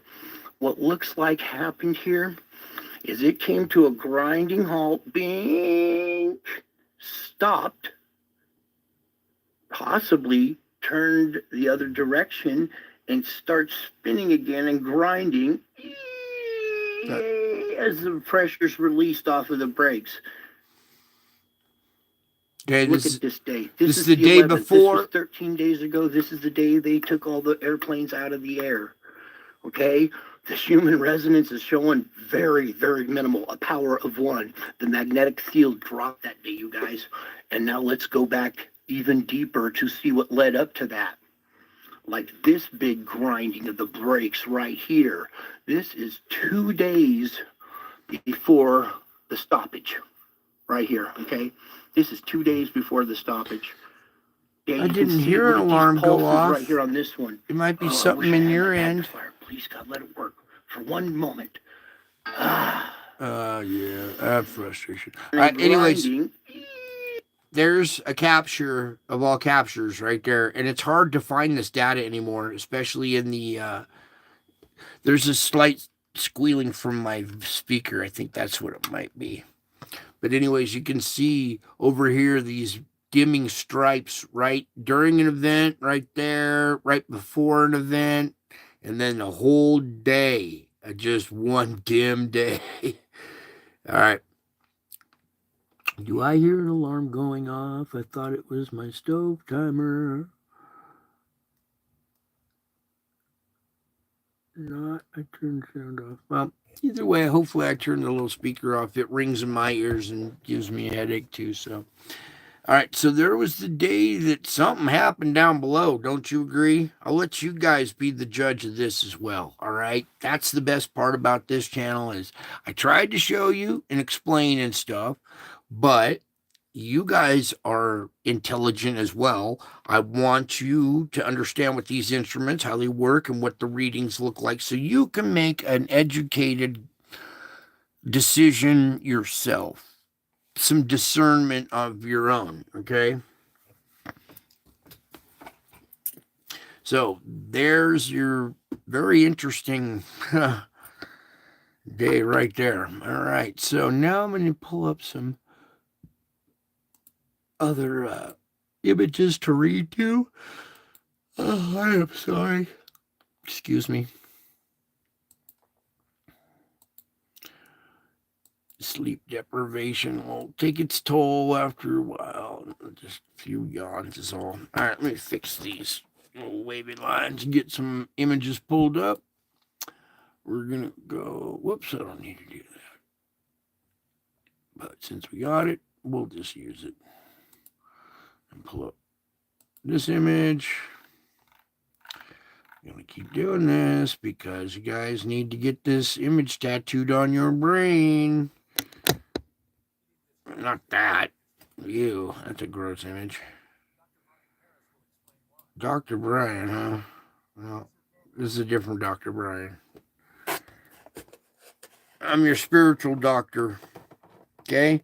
So, we just did our terraphysics, our astrophysics. Now it's time to do the metaphysics, your spiritual report. Okay? There is your Savior right there in the clouds on Easter. Okay? You guys, yeah, this is a regular group now. All right, good.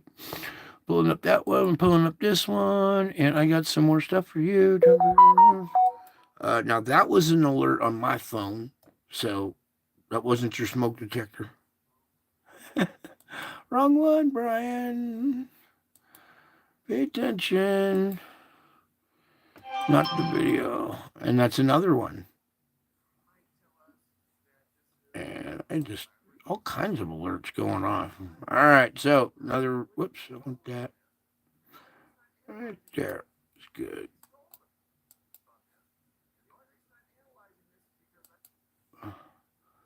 Trying to capture that one spot. Oh, come on now.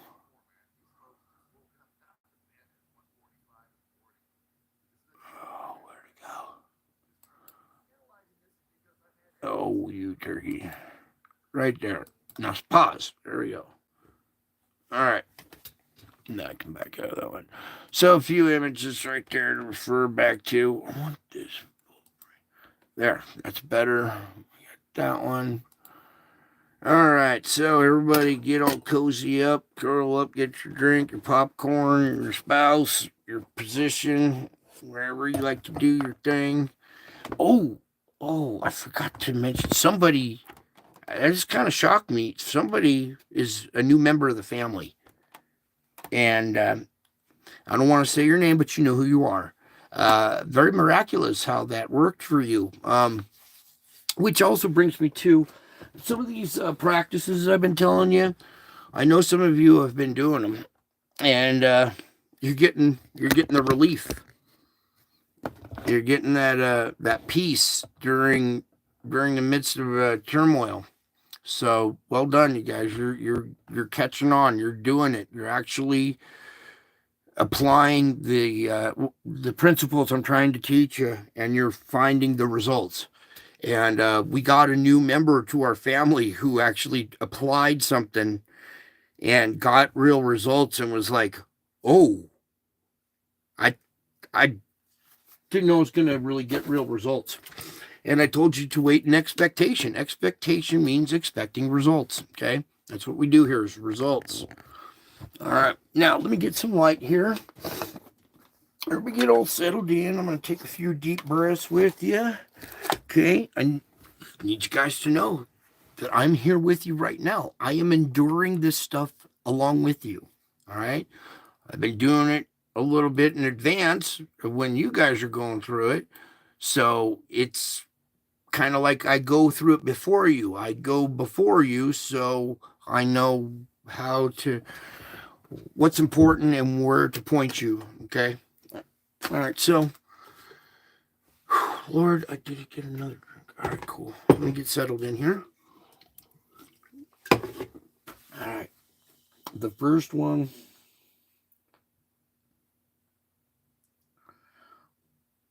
Okay, something else. I was chat with some people in the chat room, and I dropped the term "life is like rehab."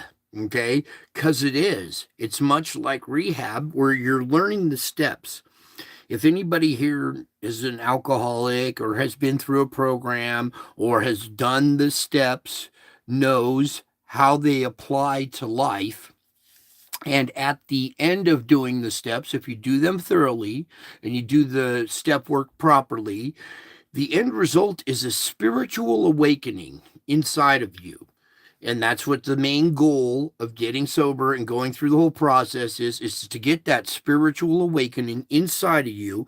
And then once you've discovered that, then you take that message to other people, the message of AA, the message of sobriety, but it still applies. The steps are basic rules for life. If you go through and you read the 12 steps of AANA, those steps are rules for life, okay? And basically, here on earth, we are doing step work, okay? When I went through my recovery, I was a step Nazi. They called me step Nazi because I was very adamant about each step, what it meant, how it worked, the concept, and then how to put it to practice. All right. So we're doing step work, kind of. All right. Even though you guys aren't addicts or whatever, it's still a basic way of living that should have been taught in school. You know, I'm pretty pissed off at our education system that failed miserably at educating this public. They educated us to be a bunch of mindless zombies that follow orders. But me, I'm leading you step by step through your life. Hold my hand in trusting dependence, letting me guide you through each day. Your future looks uncertain and feels flimsy, even precarious. Huh. That is how it should be. Secret things belong to the Lord, and future things are secret things. So when you try to figure out the future, you are grasping at things that are mine. This is like all forms of worry. It's an act of rebellion, doubting my promises to care for you. So, whenever you find yourself worrying about the future, repent and return to me. I will show you the next step forward and the one after that and the one after that. So relax and enjoy the journey in my presence, trusting me to open up the way before you as you go. Okay? I read it slow because I want it to sink in a little bit, but then I'm going to read it again with different inflection. Okay? I am leading you step by step through your life. Hold my hand in trusting dependence, letting me guide you through each day. Your future looks uncertain and feels flimsy, even precarious. That is how it should be. Secret things belong to the Lord, and the future things are secret things. So when you're trying to figure out the future, you are grasping at things that are mine. This is like all forms of worry, is an act of rebellion, doubting my promises to care for you. So, whenever you find yourself worrying about the future, repent and return to me. I will show you the next step forward and the one after that and the one after that. So, relax and enjoy the journey in my presence, trusting me to open up the way before you as you go. Okay, a little bit different there, but same message, just inflection. And, well, sometimes I cuss, but the cuss words, I don't let the F-bomb fly every other word like a lot of people do. I actually, when I cuss, it's for a reason, it's inflection. I want you to know how serious I am sometimes, you know, and I don't get the ear perked, the seriousness until, you know, something, you know, a little bomb is dropped sometimes. Every once in a while, I'm trying to sew my filter back together, okay? Somebody came along and shredded my filter, through which I got to get back together, sew my filter back together, okay? I'm going through this just like you guys, all right? So keep your eyes on me as waves of adversity are washing over you and you feel tempted to give up. As your circumstances consume more and more of your attention, you are losing sight of me. Yet I am always with you, holding you by your right hand. I am fully aware of your situation, and I will not allow you to be tempted beyond what you are able to bear. Okay? Hold on to my right hand. I will not allow you to be tempted beyond what you are able to bear. Your gravest danger is worrying about tomorrow. If you try to carry tomorrow's burdens today, you will stagger under the load and eventually fall flat. You must discipline yourself to live within the boundaries of today. It is in the present moment, right now, that I walk close to you, helping you carry your burdens. Keep your focus on my presence in the present. Ay, ay, ay. Now that one too. Okay, you guys, stop judging and evaluating yourself. This is not your role. Okay? I know it's hard. I struggle with the two. Stop judging and evaluating yourself. That's just like a parasite in your mind. Okay? Stop judging and evaluating yourself. This is not your role. Above all, stop comparing yourself with other people. Stop comparing yourself with other people. It's poison in your mind. Okay? Stop judging and evaluating yourself and stop comparing yourself with other people. That produces feelings of pride or inferiority. Sometimes a mixture of both. Huh? How many of you guys have had a mixture of both? When you look deep down inside, we're doing honest work here. You got to be honest with yourself. You can't lie to yourself.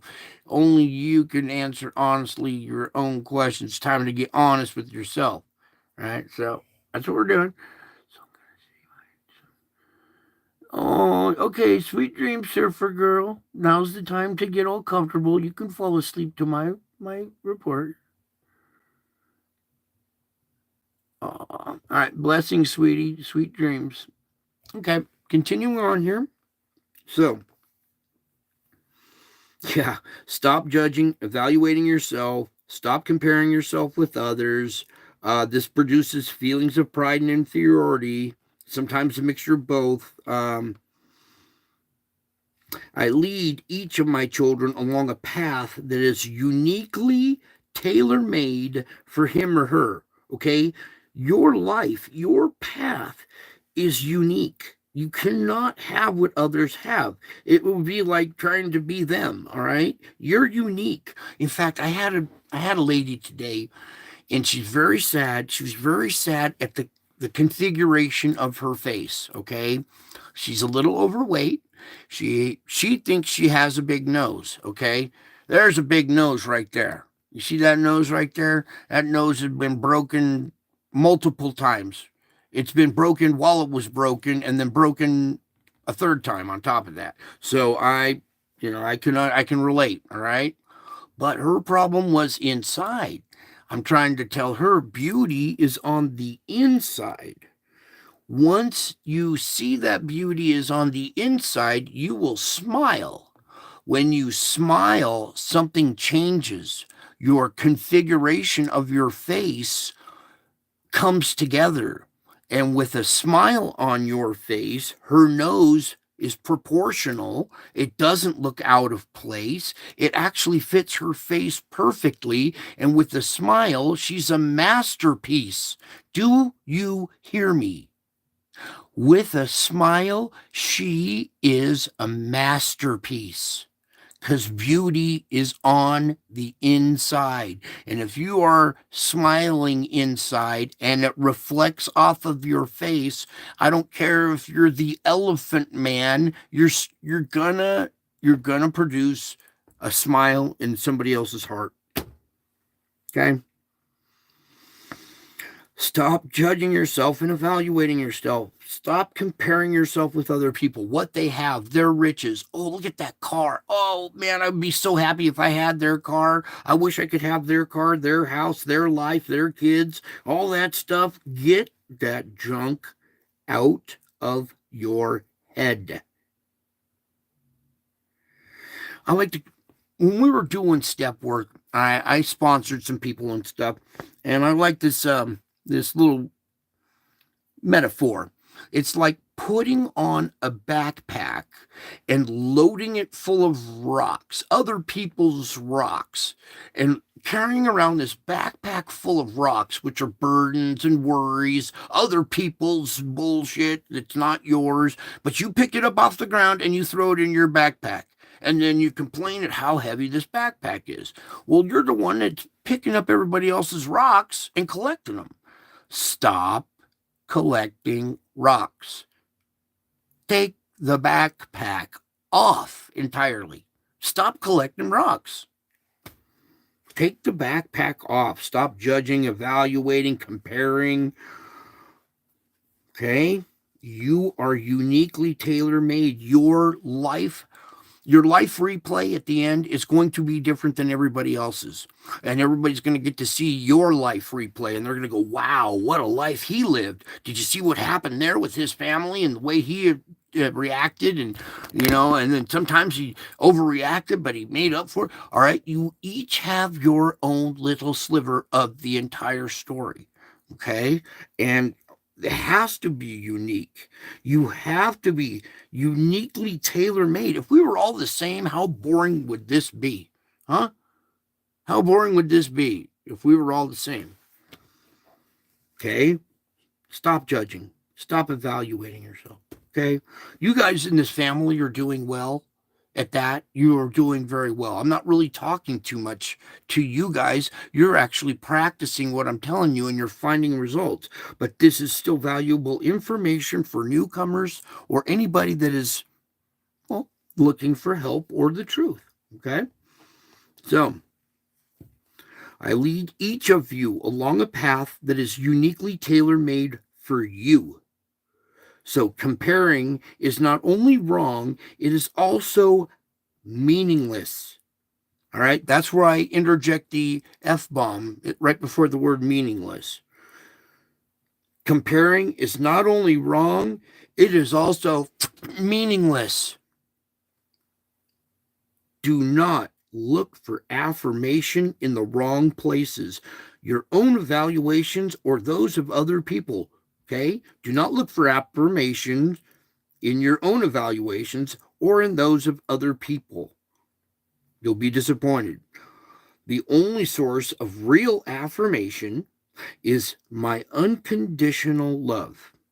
That's it. That's the only real source of affirmation is love. And it has to be unconditional love. And the only person that unconditional love is me.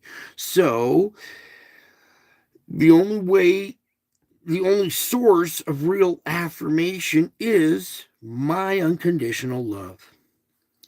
Many of my believers perceive me as an unpleasable judge, angrily searching out their faults and failures. And you guys at this channel know me now. You know that nothing could be farther from the truth. I died for your sins so that I might clothe you. This is about your clothes. Okay? I died so that I might clothe you in my righteous garments of salvation. This is how I see you, radiant in my robe of righteousness. So, when I discipline you, it is never in anger or disgust. It is to prepare you. Okay? When I discipline you, it's never in anger or disgust. It's to prepare you. Guess what? Guess what it's preparing you for? You guys are going to do this. I'm preparing you for a face-to-face fellowship with me. Okay? Face-to-face fellowship with me. All right? So, I got to get that one again. Help me, Lord. This is how I see you, radiant, like this image, radiant. Your face is glowing too. I see you, radiant in my robe of righteousness. When I discipline you, it's never in anger or disgust. It is to prepare you, to prepare you for face-to-face fellowship with me throughout all eternity. Do you get that? You guys are going to be chilling with me face to face throughout all eternity. So, immerse yourself in my loving presence. Be receptive to my affirmation, which flows continually from the throne of grace. Pretty cool. Pretty awesome how this works. And it's simple stuff. It's just hard to do. It's really basic building blocks, but we're trying to build a castle, my son used to do Minecraft. What a wonderful game. It's much like Legos. And the blocks that you use are basic blocks. It's how you stack them and how you build them. That's how you're I lost my train there.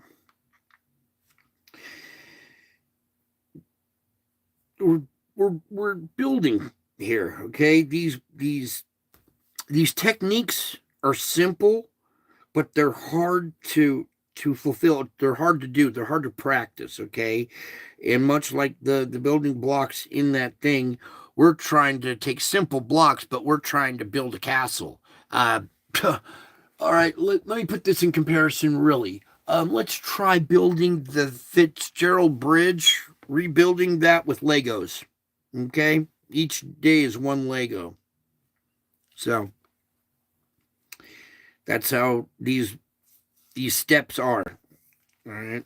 We're building a masterpiece using just basic square little concepts, basic little blocks. All right? So, it's the concepts, grasping the concepts, accepting them, putting them to application that you're going to see the results. Okay. Now, back to this. You are on the right path. So listen more to me and less to your doubts. You guys are still doubting, which is okay, but you are on the right path.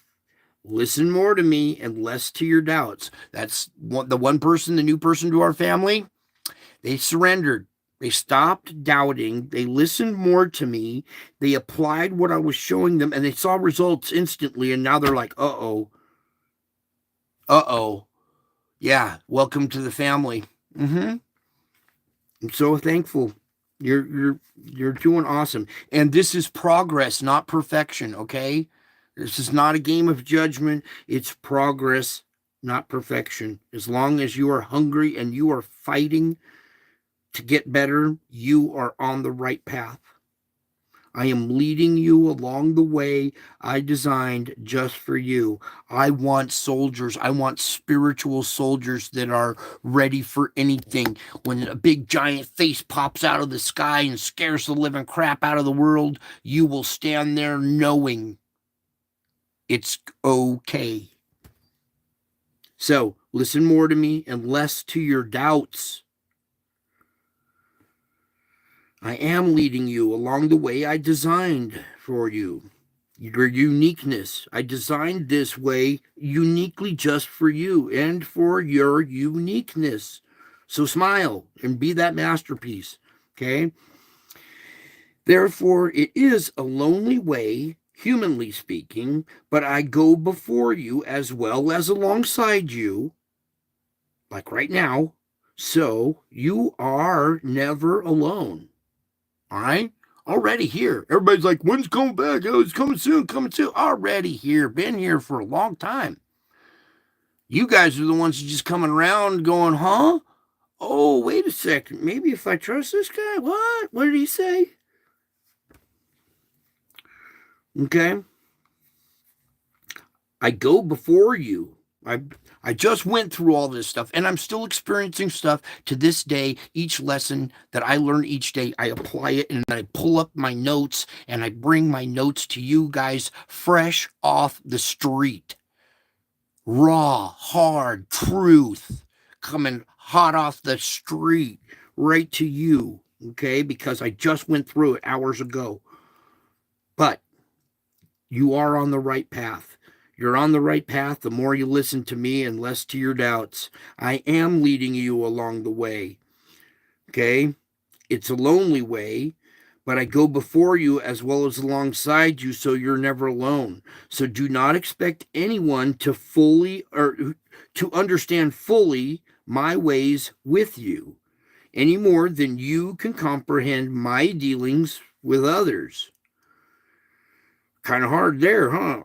See, how could you even relate how I deal with other people, let alone how I deal with you individually here on our show? So it's a very, very complicated, very hard to do, but it's important that back to this, don't expect anyone to understand fully my ways with you. Okay, so when you go to somebody and you say, I found this at this channel, don't expect them to understand fully any more than you did when you first came here, right? Okay, I am revealing to you the path of life day by day and moment by moment, too. So, as I said to Peter, so I repeat to you, follow me. The advice I give, you guys, your trust. You see, the deeper you trust me, the better your results pop off, don't they? They actually pop off the page and have life and come to life in your life the more you trust me. It's awesome how this works. So thankful that I had to go through this ordeal, this painful, excruciatingly painful affliction. And I still have nobody that believes me. I've been through doctors, police, I've been in jail, I've been in institutions, I've been through everything because of this. And yet still nobody believes, except for my small group of my family, you guys. So, oh, yes. So we got some very important stuff now that we're getting into now. As if we didn't dig deep enough, grab your drink, take a sip. Nice deep breath. When you are feeling downcast, the best remedy is to remember me. All right? That was the issue today. Homeboy was feeling downcast, and the best remedy, they finally just, okay, I'll think about you. I'll remember. Just get me out of this mind frame. And within a few minutes, they were out of that mind frame. So when you're feeling downcast, the best remedy is to remember me. Think about who I am. Your Lord, your God, your Savior, your shepherd, your friend, your big buddy, who will never leave you. I am fully aware of your every circumstance, as well as all your thoughts and feelings. Everything about you is important to me. Okay? Don't freak out that I know all your circumstances. Don't freak out that I know all your thoughts and feelings. Don't freak out that I know all your little sins and all the stuff you do. behind closed doors. Stop worrying about that stuff.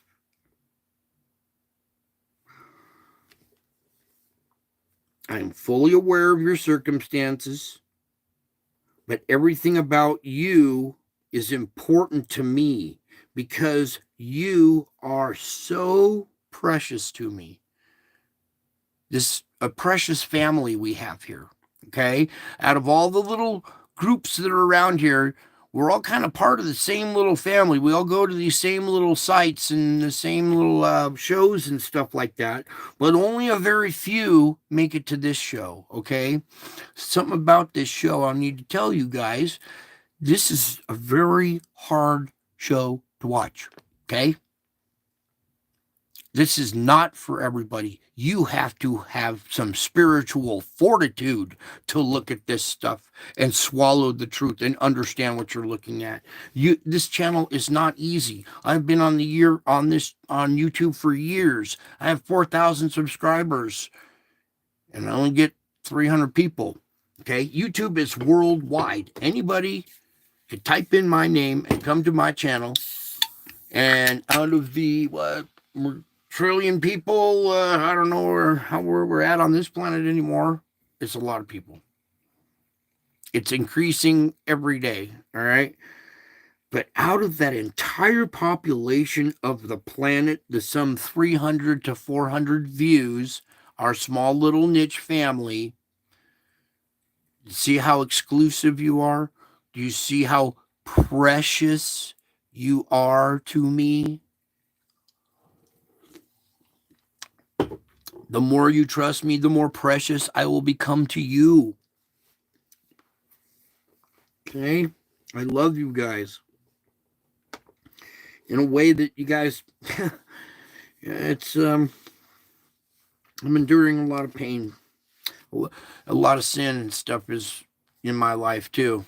Okay? I wasn't a big time sinner. Now my life is flipping back around. I used to have patience. My life was all about patience. All the way through my life, I was a rock. I waited in jail. I waited in there. I waited there. I was patient. And now as we get to the end here, I'm like losing my patience, going, wait a second, where did that go? So now I have to go back to my notes, refer back to what I have learned, and continue using the tools in the toolbox. Okay?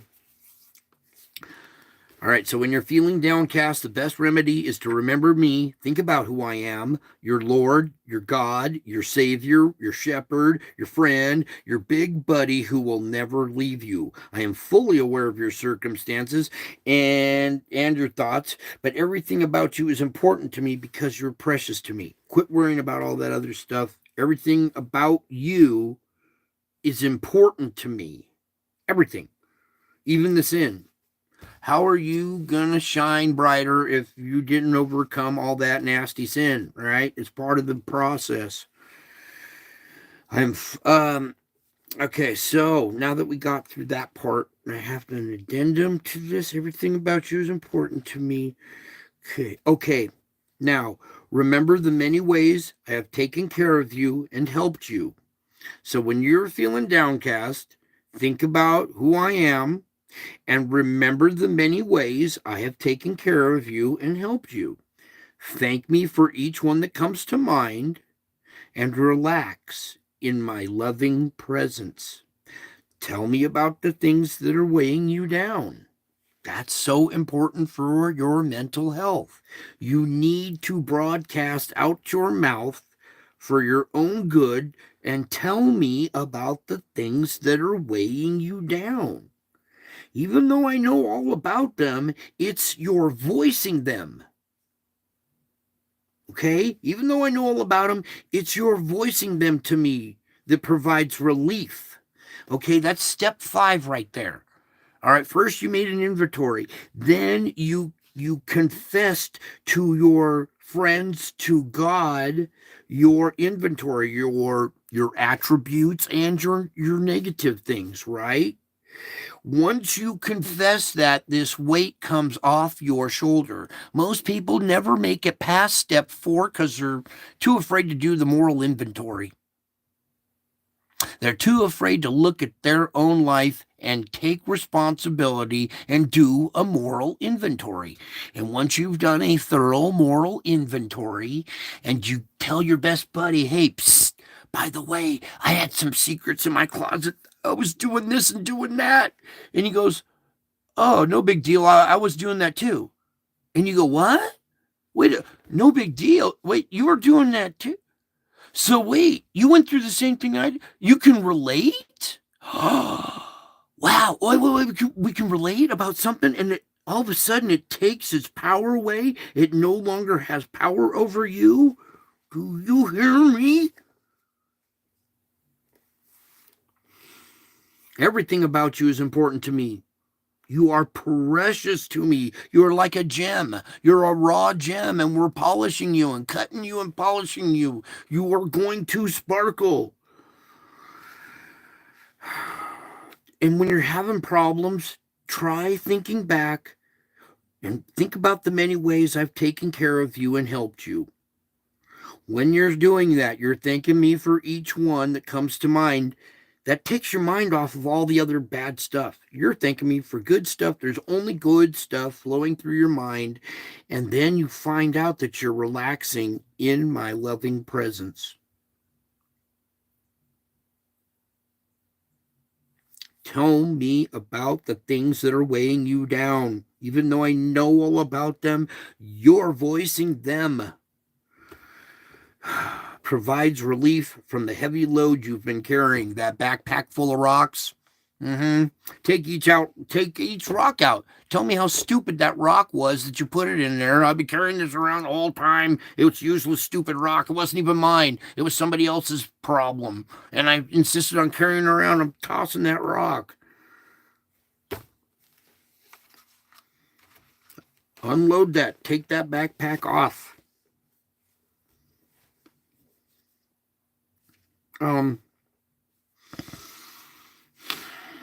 Okay, I had an addendum that came off of that now. And that goes, hang on, you guys.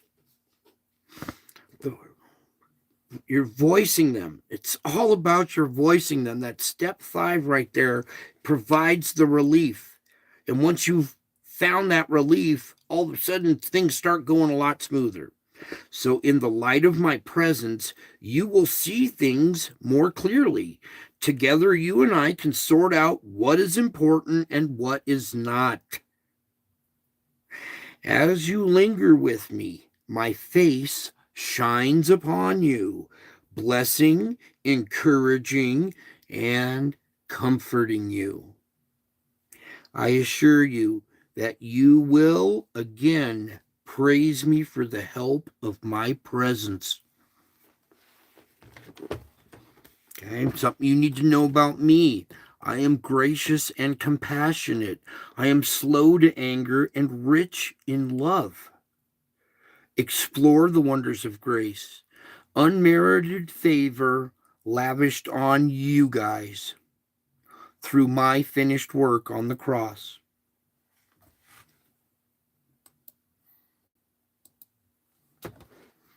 I am gracious and compassionate, slow to anger, and rich in love. Explore the wonders of grace, unmerited favor lavished on you through my finished work on the cross.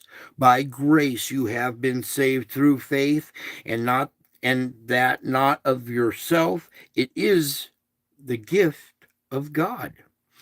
The gift. Okay, so we're talking about the gift, and I keep referring to this as Christmas gift and this and everything, and you guys understand it. Yay, you gave me the knowledge of Jesus, and I get it. I get the gift. There's another gift. You know how some people are like gifted with piano skills or musical skills, or I was listening to Coast, and I can see auras and I can read minds and I have this gift for this and I have this gift for that. Well, when you're able to see this image, seeing that, being able to see that, to see the spiritual realm is the gift. You guys are gifted. You can see the spiritual realm. You're gifted. It's more than a gift. You've been gifted. I gave you a gift and it came with a gift. You've been gifted with a gift. Buy the best gift. I love you guys. You're awesome. You're grasping this stuff like water. It's great. Drink from my well and I will fill you. Okay? I'm telling you. It's because of who I am. I'm not joking. That's why I keep showing you this stuff. Don't you think it's about time? All the signs are around. We see all this. We just entered the age of Aquarius and not a peep from the media. Okay. Slow down, Brian. Take a deep breath and go back to reading. I need you guys to understand me and get to know me. That's how you'll understand who I am, who I say I am, is by getting to know me. I am gracious. I am compassionate. I am slow to anger. I am rich in love.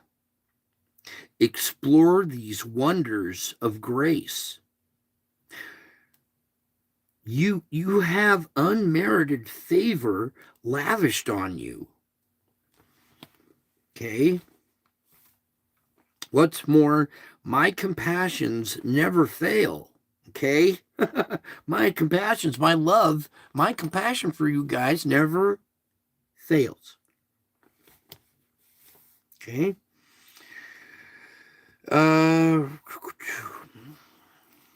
It's interesting because each day the compassions are new. It's not like it's the same one over and over. Each day is a new day, and each day you receive new, fresh compassions. So don't let yesterday's failures weigh you down, okay? Because you're receiving fresh compassions each day. Don't let yesterday's failures weigh you down. That's where you learn from your mistakes and confess your known sins. That's step 5. And don't let those become your focus. Instead, keep your eyes on me.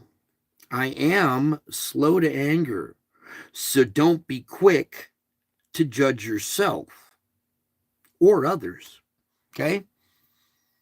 Pretty simple stuff. I am slow to anger, so don't you dare be quick to judge yourself or others. I'm slow. Don't be quick. Don't be quick to judge yourself or others. Instead, rather, rejoice that I am rich in love. In fact, love is at the very core of who I am. Where's that image? All right. Bingo. Sorry, we got a delay for a second there. You know where I'm going with this. You know what image I'm about to pull up. So, love is at the core of who I am. Love is at the core of who I am. Where have we seen an image that describes that phrase? Oh, yeah. After the ad. Or maybe not. Lord, I was cynical. Forgive me. All I wanted to do is pull up this real quick because this is another image we should have had up and I needed to have up to refer to in such cases. There, you remember this one? Jesus is pulling open his shirt, exposing his heart. It's radiating waves of love, and forming a face in the clouds. Here, let's get it. Well, that's probably pretty good right there. All right.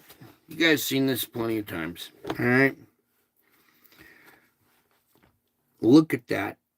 I am slow to anger, so don't you dare be quick to judge yourself or others.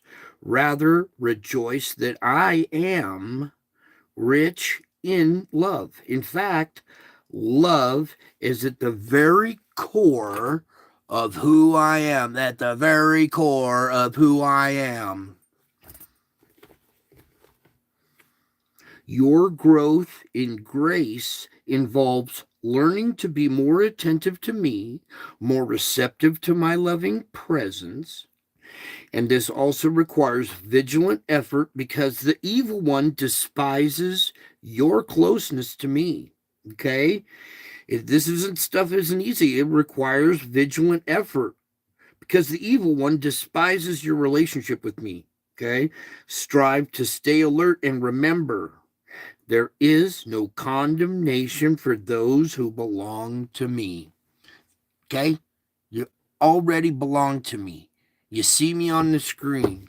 You're trusting me. You believe me. You believe in me. And there is no condemnation for those who belong, which is believing as well. Okay? The more you understand this and you trust in me, there is no condemnation for those who belong to me, trust in me, believe in me, that belong to me. You belong to me. Get that? Should be grateful, man. It's a wonderful thing. Wonderful thing. Right there. All right.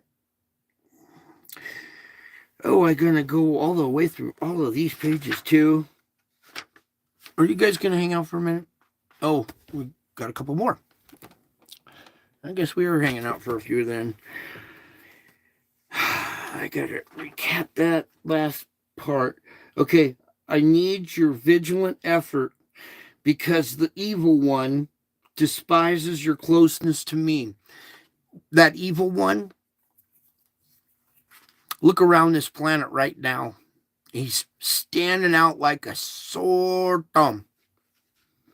And he despises that you're over here listening to me on YouTube. He wants you looking at mainstream media at him going, hey, over here, look at me.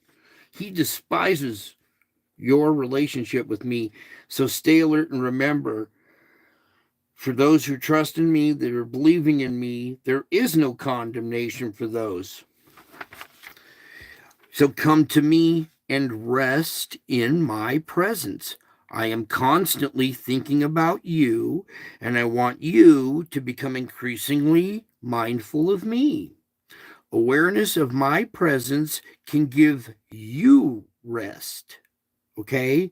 It's not about me and my ego. Okay? It's about you and your peace and your rest.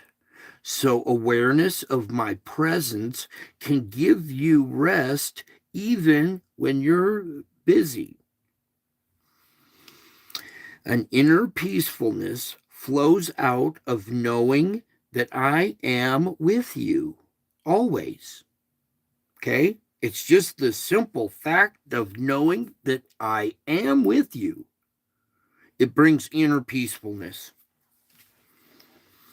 Doesn't it? If it does, if that does, then I must be who I say I am. It must be true. If that does, okay? Every single one of these things must prove that I'm telling you the truth. Because if awareness of my presence gives you rest and an inner peacefulness starts to burn inside you because you know that I'm telling you the truth and that I am with you right now and always, that knowledge of me permeates your heart, it permeates your mind, and it permeates your spirit. This knowledge of me permeates your heart, mind, and spirit, and it can fill you with deep joy, with deep joy. Not just any kind of joy. Not your average, just, oh yeah, that was fun, next. We're talking about I permeate your heart, mind, and spirit and bring you deep joy. Okay, many of my followers are so focused on the problems they see and the predictions they hear. Many of my followers are so focused on the problems they see and the predictions they hear that they lose their joy. Oops, was that you? Did that happen to you? It's okay. Many of my followers are so focused on the problems that they see. And then all these people predictions and stuff. They see this stuff, they hear this stuff, they lose their joy.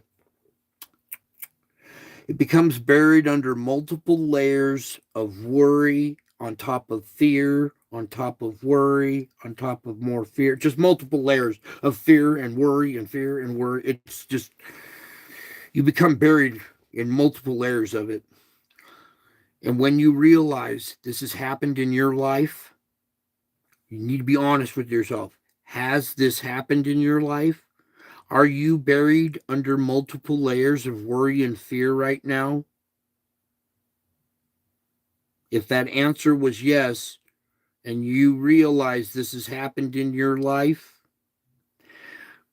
bring all your concerns to me.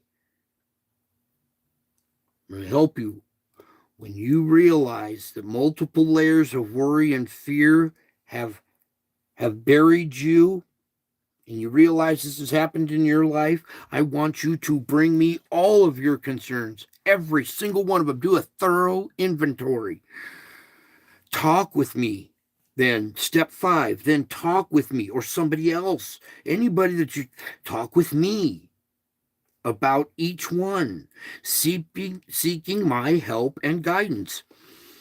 Now, when I say talk with me, also something else about this, I am in each one of you. So if you're talking to somebody else, you're still talking to me. Aren't you? Aren't you? If you're talking to one of my other slivers, you're still talking to me. So, just like step 5, you can either talk to me or to another person who can relate. This is only like for people who have similar stories. Okay, it can't just be anybody. It has to be somebody who can relate, right? But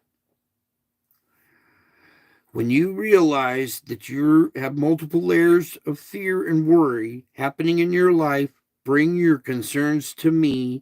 Talk with me about each one, seeking my help and guidance. Ask me to remove the anxious layers that are burying your joy, or that have buried your joy. Okay? Ask me to remove those anxious layers. Sometimes I'm having an anxiety attack, and mine are gnarly. I fibulate and code out during my anxiety attacks, okay? But over the years, I have learned to use this practice, and now the anxiety is gone. All right. There's not a single layer of worry or fear or anxiety anymore. And that all of a sudden you find this inner peace.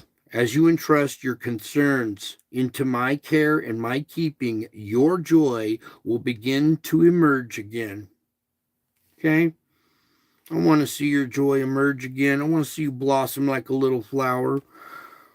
So, when multiple layers of fear and worry have built up and you realize this, bring all your concerns to me. Talk with me about each one. Seek my help and guidance. Ask me to remove the anxious layers. As you entrust your concerns into my care and keeping, your joy will begin to emerge again. Then nurture this gladness, this happiness, this joy. Nurture this by speaking or singing praises to me, which helps you. Okay? Yeah, just try speaking or singing praises to me, the King of Glory, who loves you eternally. All right? Okay. Now we're going to really just take you guys through the mill. So, grab another seat, grab another spot, get ready for deeper. Yes, I said deeper. because of all this. What was the back one? No, the other one.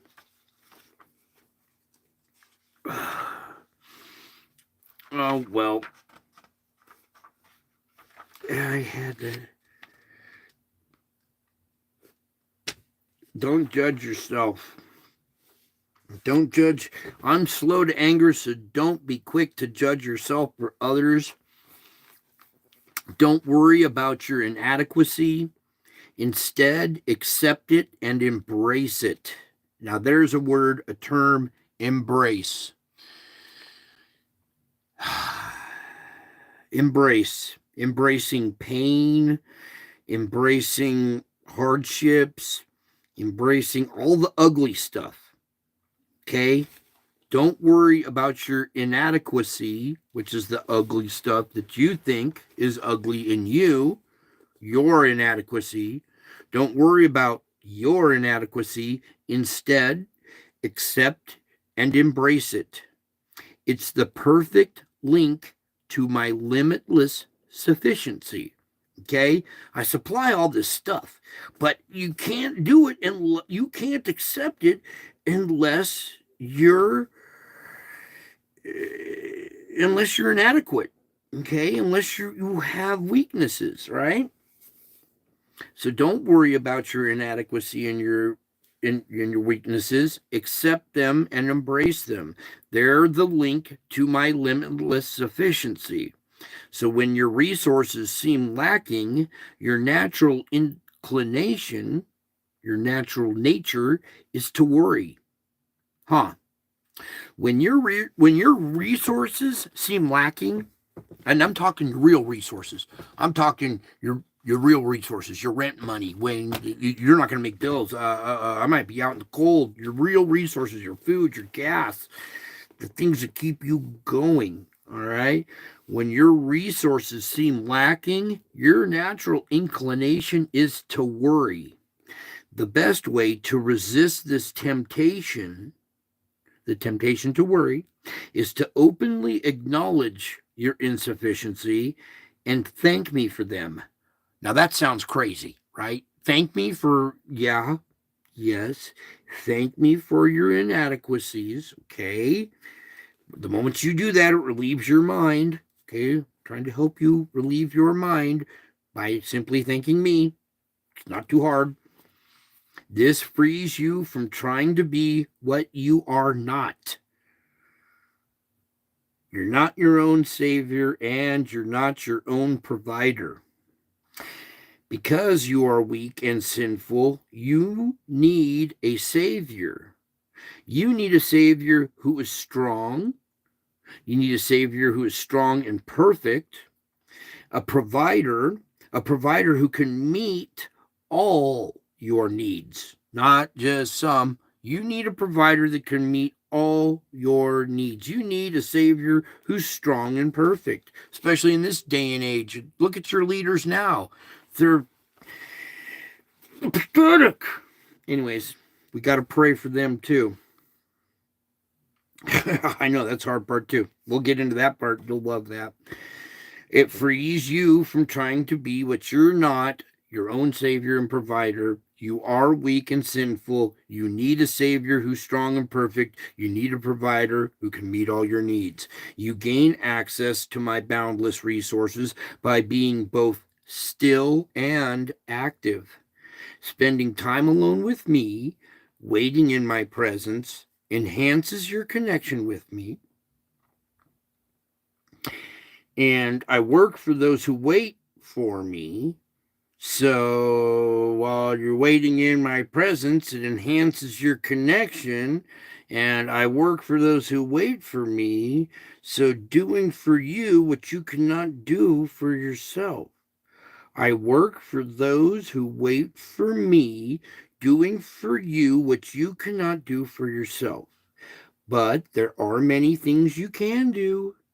When you go about your activities relying on the strength that I supply, I'm glorified and you are blessed. The next time you're feeling inadequate, turn to me immediately. I lovingly meet you in the place of your neediness. Okay?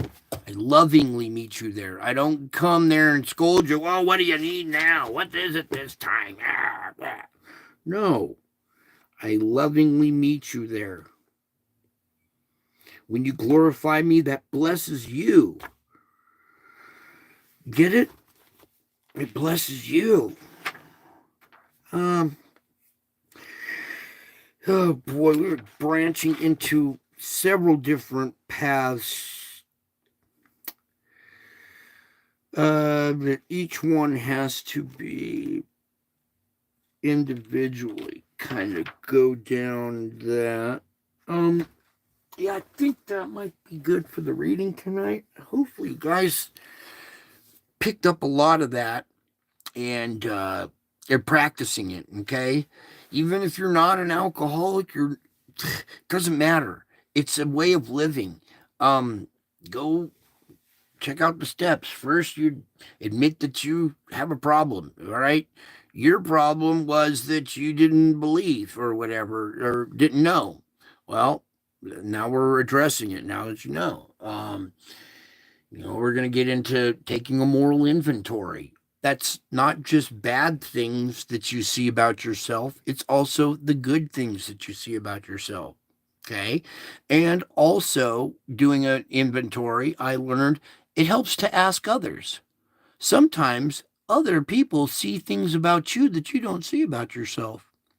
So when I was doing a moral inventory, hey, kind of like to wonder what my wife would thinks of me. What lay into me. What was the problems? Let me write these down. Let's address these and fix them. Right.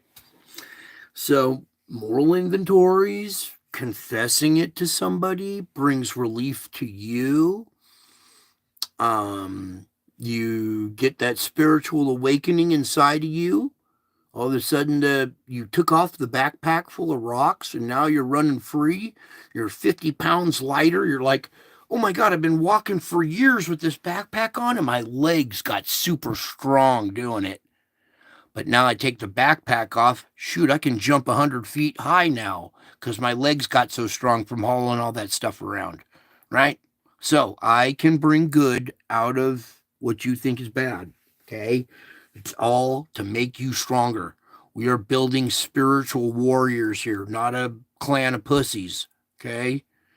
We're up against the evil one. He doesn't play patty cake in the sandbox. Okay? We cannot be playing patty cake in the sandbox. I need spiritual warriors who have a solid foundation. No matter what the media tells you, aliens come down and try to abduct you in your front yards, you're going to laugh at them and tell them that Jesus Christ is real, that he's here right now, knows exactly what you're doing, and they're going to nod, put their head down and go, yeah, we know. We know. We see him in the clouds too. We know he's here too. It's weird how the whole universe, every other entity, and all the other dimensions all know who I am and that I'm here. The only people who don't, the small little fraction of the universe, the population on this tiny little rock, are the only people who don't know. All that and a few people here at this channel. Okay. The real deal. And it's been excruciatingly painful. It's been hard to go through this and not being believed. Imagine having something like this happen to you and no one believed you. And then you say, all you have to do is come over here and look. Just give 5 seconds and look at this. No, sir, you're under arrest and you probably won't be getting out for a long time. Whoa, whoa, whoa, whoa, whoa, whoa, whoa, hold up there. All I'm asking you to do, I didn't say anything about me. I just told you to look at this picture. I'm going to jail because you refuse to look at a picture for your own good?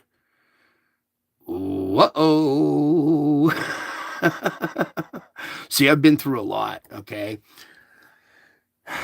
Spiritual, emotional, and physical pain, all three at the same time. That might be happening already to you. If not, prepare for it to happen. That's why I'm training you, so you'll be able to make it through emotional, physical, and spiritual affliction, all three of them at the same time, and you're going to be whistling a tune. Because I know where I'm going. I am all good. I know I found my joy. I refuse to let these guys steal my joy and my power. I am a child of God. You are not a human being. You are a child of God. Do you hear me? Start acting like it. Actually, no longer be a child. Start maturing. Let's get mature here. Let's be adults of God instead of children. Grow up. Start taking care of your spiritual business. Start helping other people to see the light. It's all about your spiritual wellness. How bad do you want to spend eternity in one realm or the other for forever? All it takes is a bit of spiritual work here, and you're going to already feel better here on this planet already. You're going to feel the effects already here before you get to heaven. I am giving you glimpses of heaven beforehand. Okay? That's what I do because of who I am. Have I done that for you here at this channel? Have I done that for you here at this channel? If you answer yes to that question, you're doing great. I love you. Okay? I miss you guys. This is the real deal. You can tell. You're seeing results. If you're not seeing the results, you're not practicing them. You're lying to yourself. You're not trusting fully. You're doubting. Try jumping in with both feet. Let go and let God. Surrender. And when you do that, you will find an inner peace that surpasses all. It surpasses everything. Okay? And then you will see from that perspective that you are in a spiritual battle and that you're a warrior and you want to be on the winning team, don't you? You want it. You got to want it. All right. So go get them. You're doing awesome. Every single person at this channel is doing awesome. All right.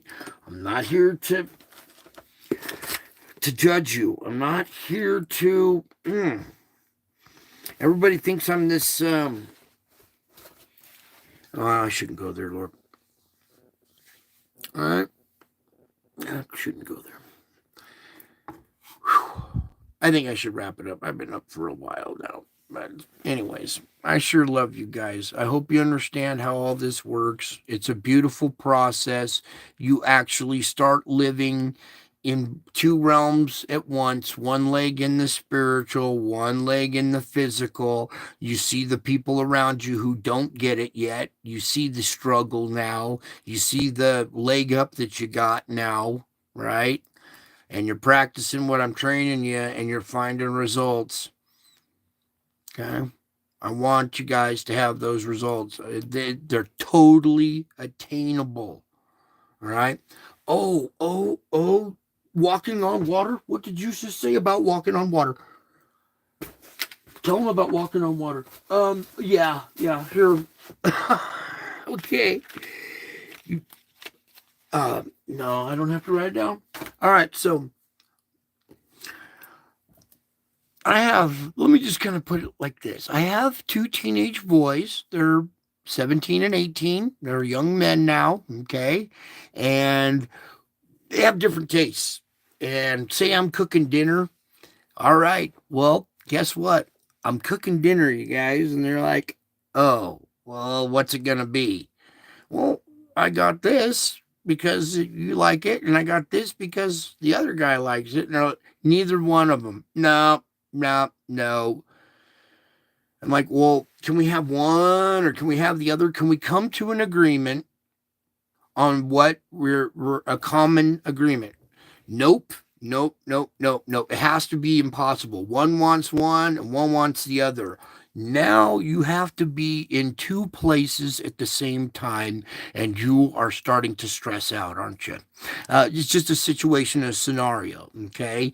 You need to be two scenarios at the same time. It's tearing you apart. You don't know what to do, but for somehow the grace of God, you took a moment, the plans came together in your head, and both people were satisfied. And oh, how am I doing this, Lord? Oh, I should have written it down. The compromise. When nobody makes a compromise and you find some miracle to make it happen anyways, that is walking on water. You're doing the impossible. It should be tearing you apart. You should be losing your shit, but you're not. And you maintained composure. You made two things happen instead of just one. It all came together. It took a little faith, a little bit of time and patience, but it all worked out. Okay? And that's what walking on water is like. Having that faith that it will all work out, even though it's going in two separate directions. How is this even going to work out? This is impossible. Why do you guys put me in this situation? Because the Lord is going to help you with the impossible situation. You are going to walk on water and accomplish things that you didn't think you could. You're already doing it, aren't you? Aren't you? If you are metaphorically walking on water. Okay? Spiritually walking on water. Your trust and faith are what keeps you. And miracles come out of nowhere, and these things happen, and you're like, how did that seemed impossible just an hour ago? And now we've all come to a consensus. Everybody's happy. And what you thought was just going to be beyond your, oh man, that has pushed my buttons, my limits, or whatever. All of a sudden, you overcame that. You just by a little bit of faith, you took a minute, asked, okay, some plans came to mind, and everybody agreed. Okay. You made something impossible possible. Well, walking on water is impossible, but you just did it, okay? That's how you walk on water, is by faith, by trusting, small moments of time, even during your busiest day, just brief reminders to keep your mental health, okay? This is about your peace of mind, okay? You're overcomers. The more you overcome, the stronger you get. I'm going to keep dishing out little cards of overcoming, some little bumps in the road. Those bumps, when you step over them, that increases the muscle mass in your leg, making you stronger. It's not walking on a flat surface that increases your strength. It's walking uphill, carrying some weights, that's hard. Okay? And I'm here to help you with the hard stuff, to make you strong. I love you all. I miss you all. God bless you all. And until my next show, I will be back. I am already back in a way that is going to rock this planet. And you guys are going to have the strength, the foundation to make it all the way to the finish line. Don't you dare fall for any of the lies coming out of the mainstream media telling you that you were created by aliens. You have my likeness. You are not a hybrid. You are divine. Start being divine and don't let the evil one tell you you're not. Laugh at him and tell him to get behind you. Oh, if we could just tell this one clown who's ruining this country, get the fuck behind me, you idiot, we'd have a lot more peace, prosperity, wouldn't we? Shoot, God might intervene and save the country, you know? Anyways, I love you all. I miss you all. God bless you all. I gotta go. And until my next show, I will be back. I am back. And I'm still to come. Okay? You're gonna see. I love you all. Bye.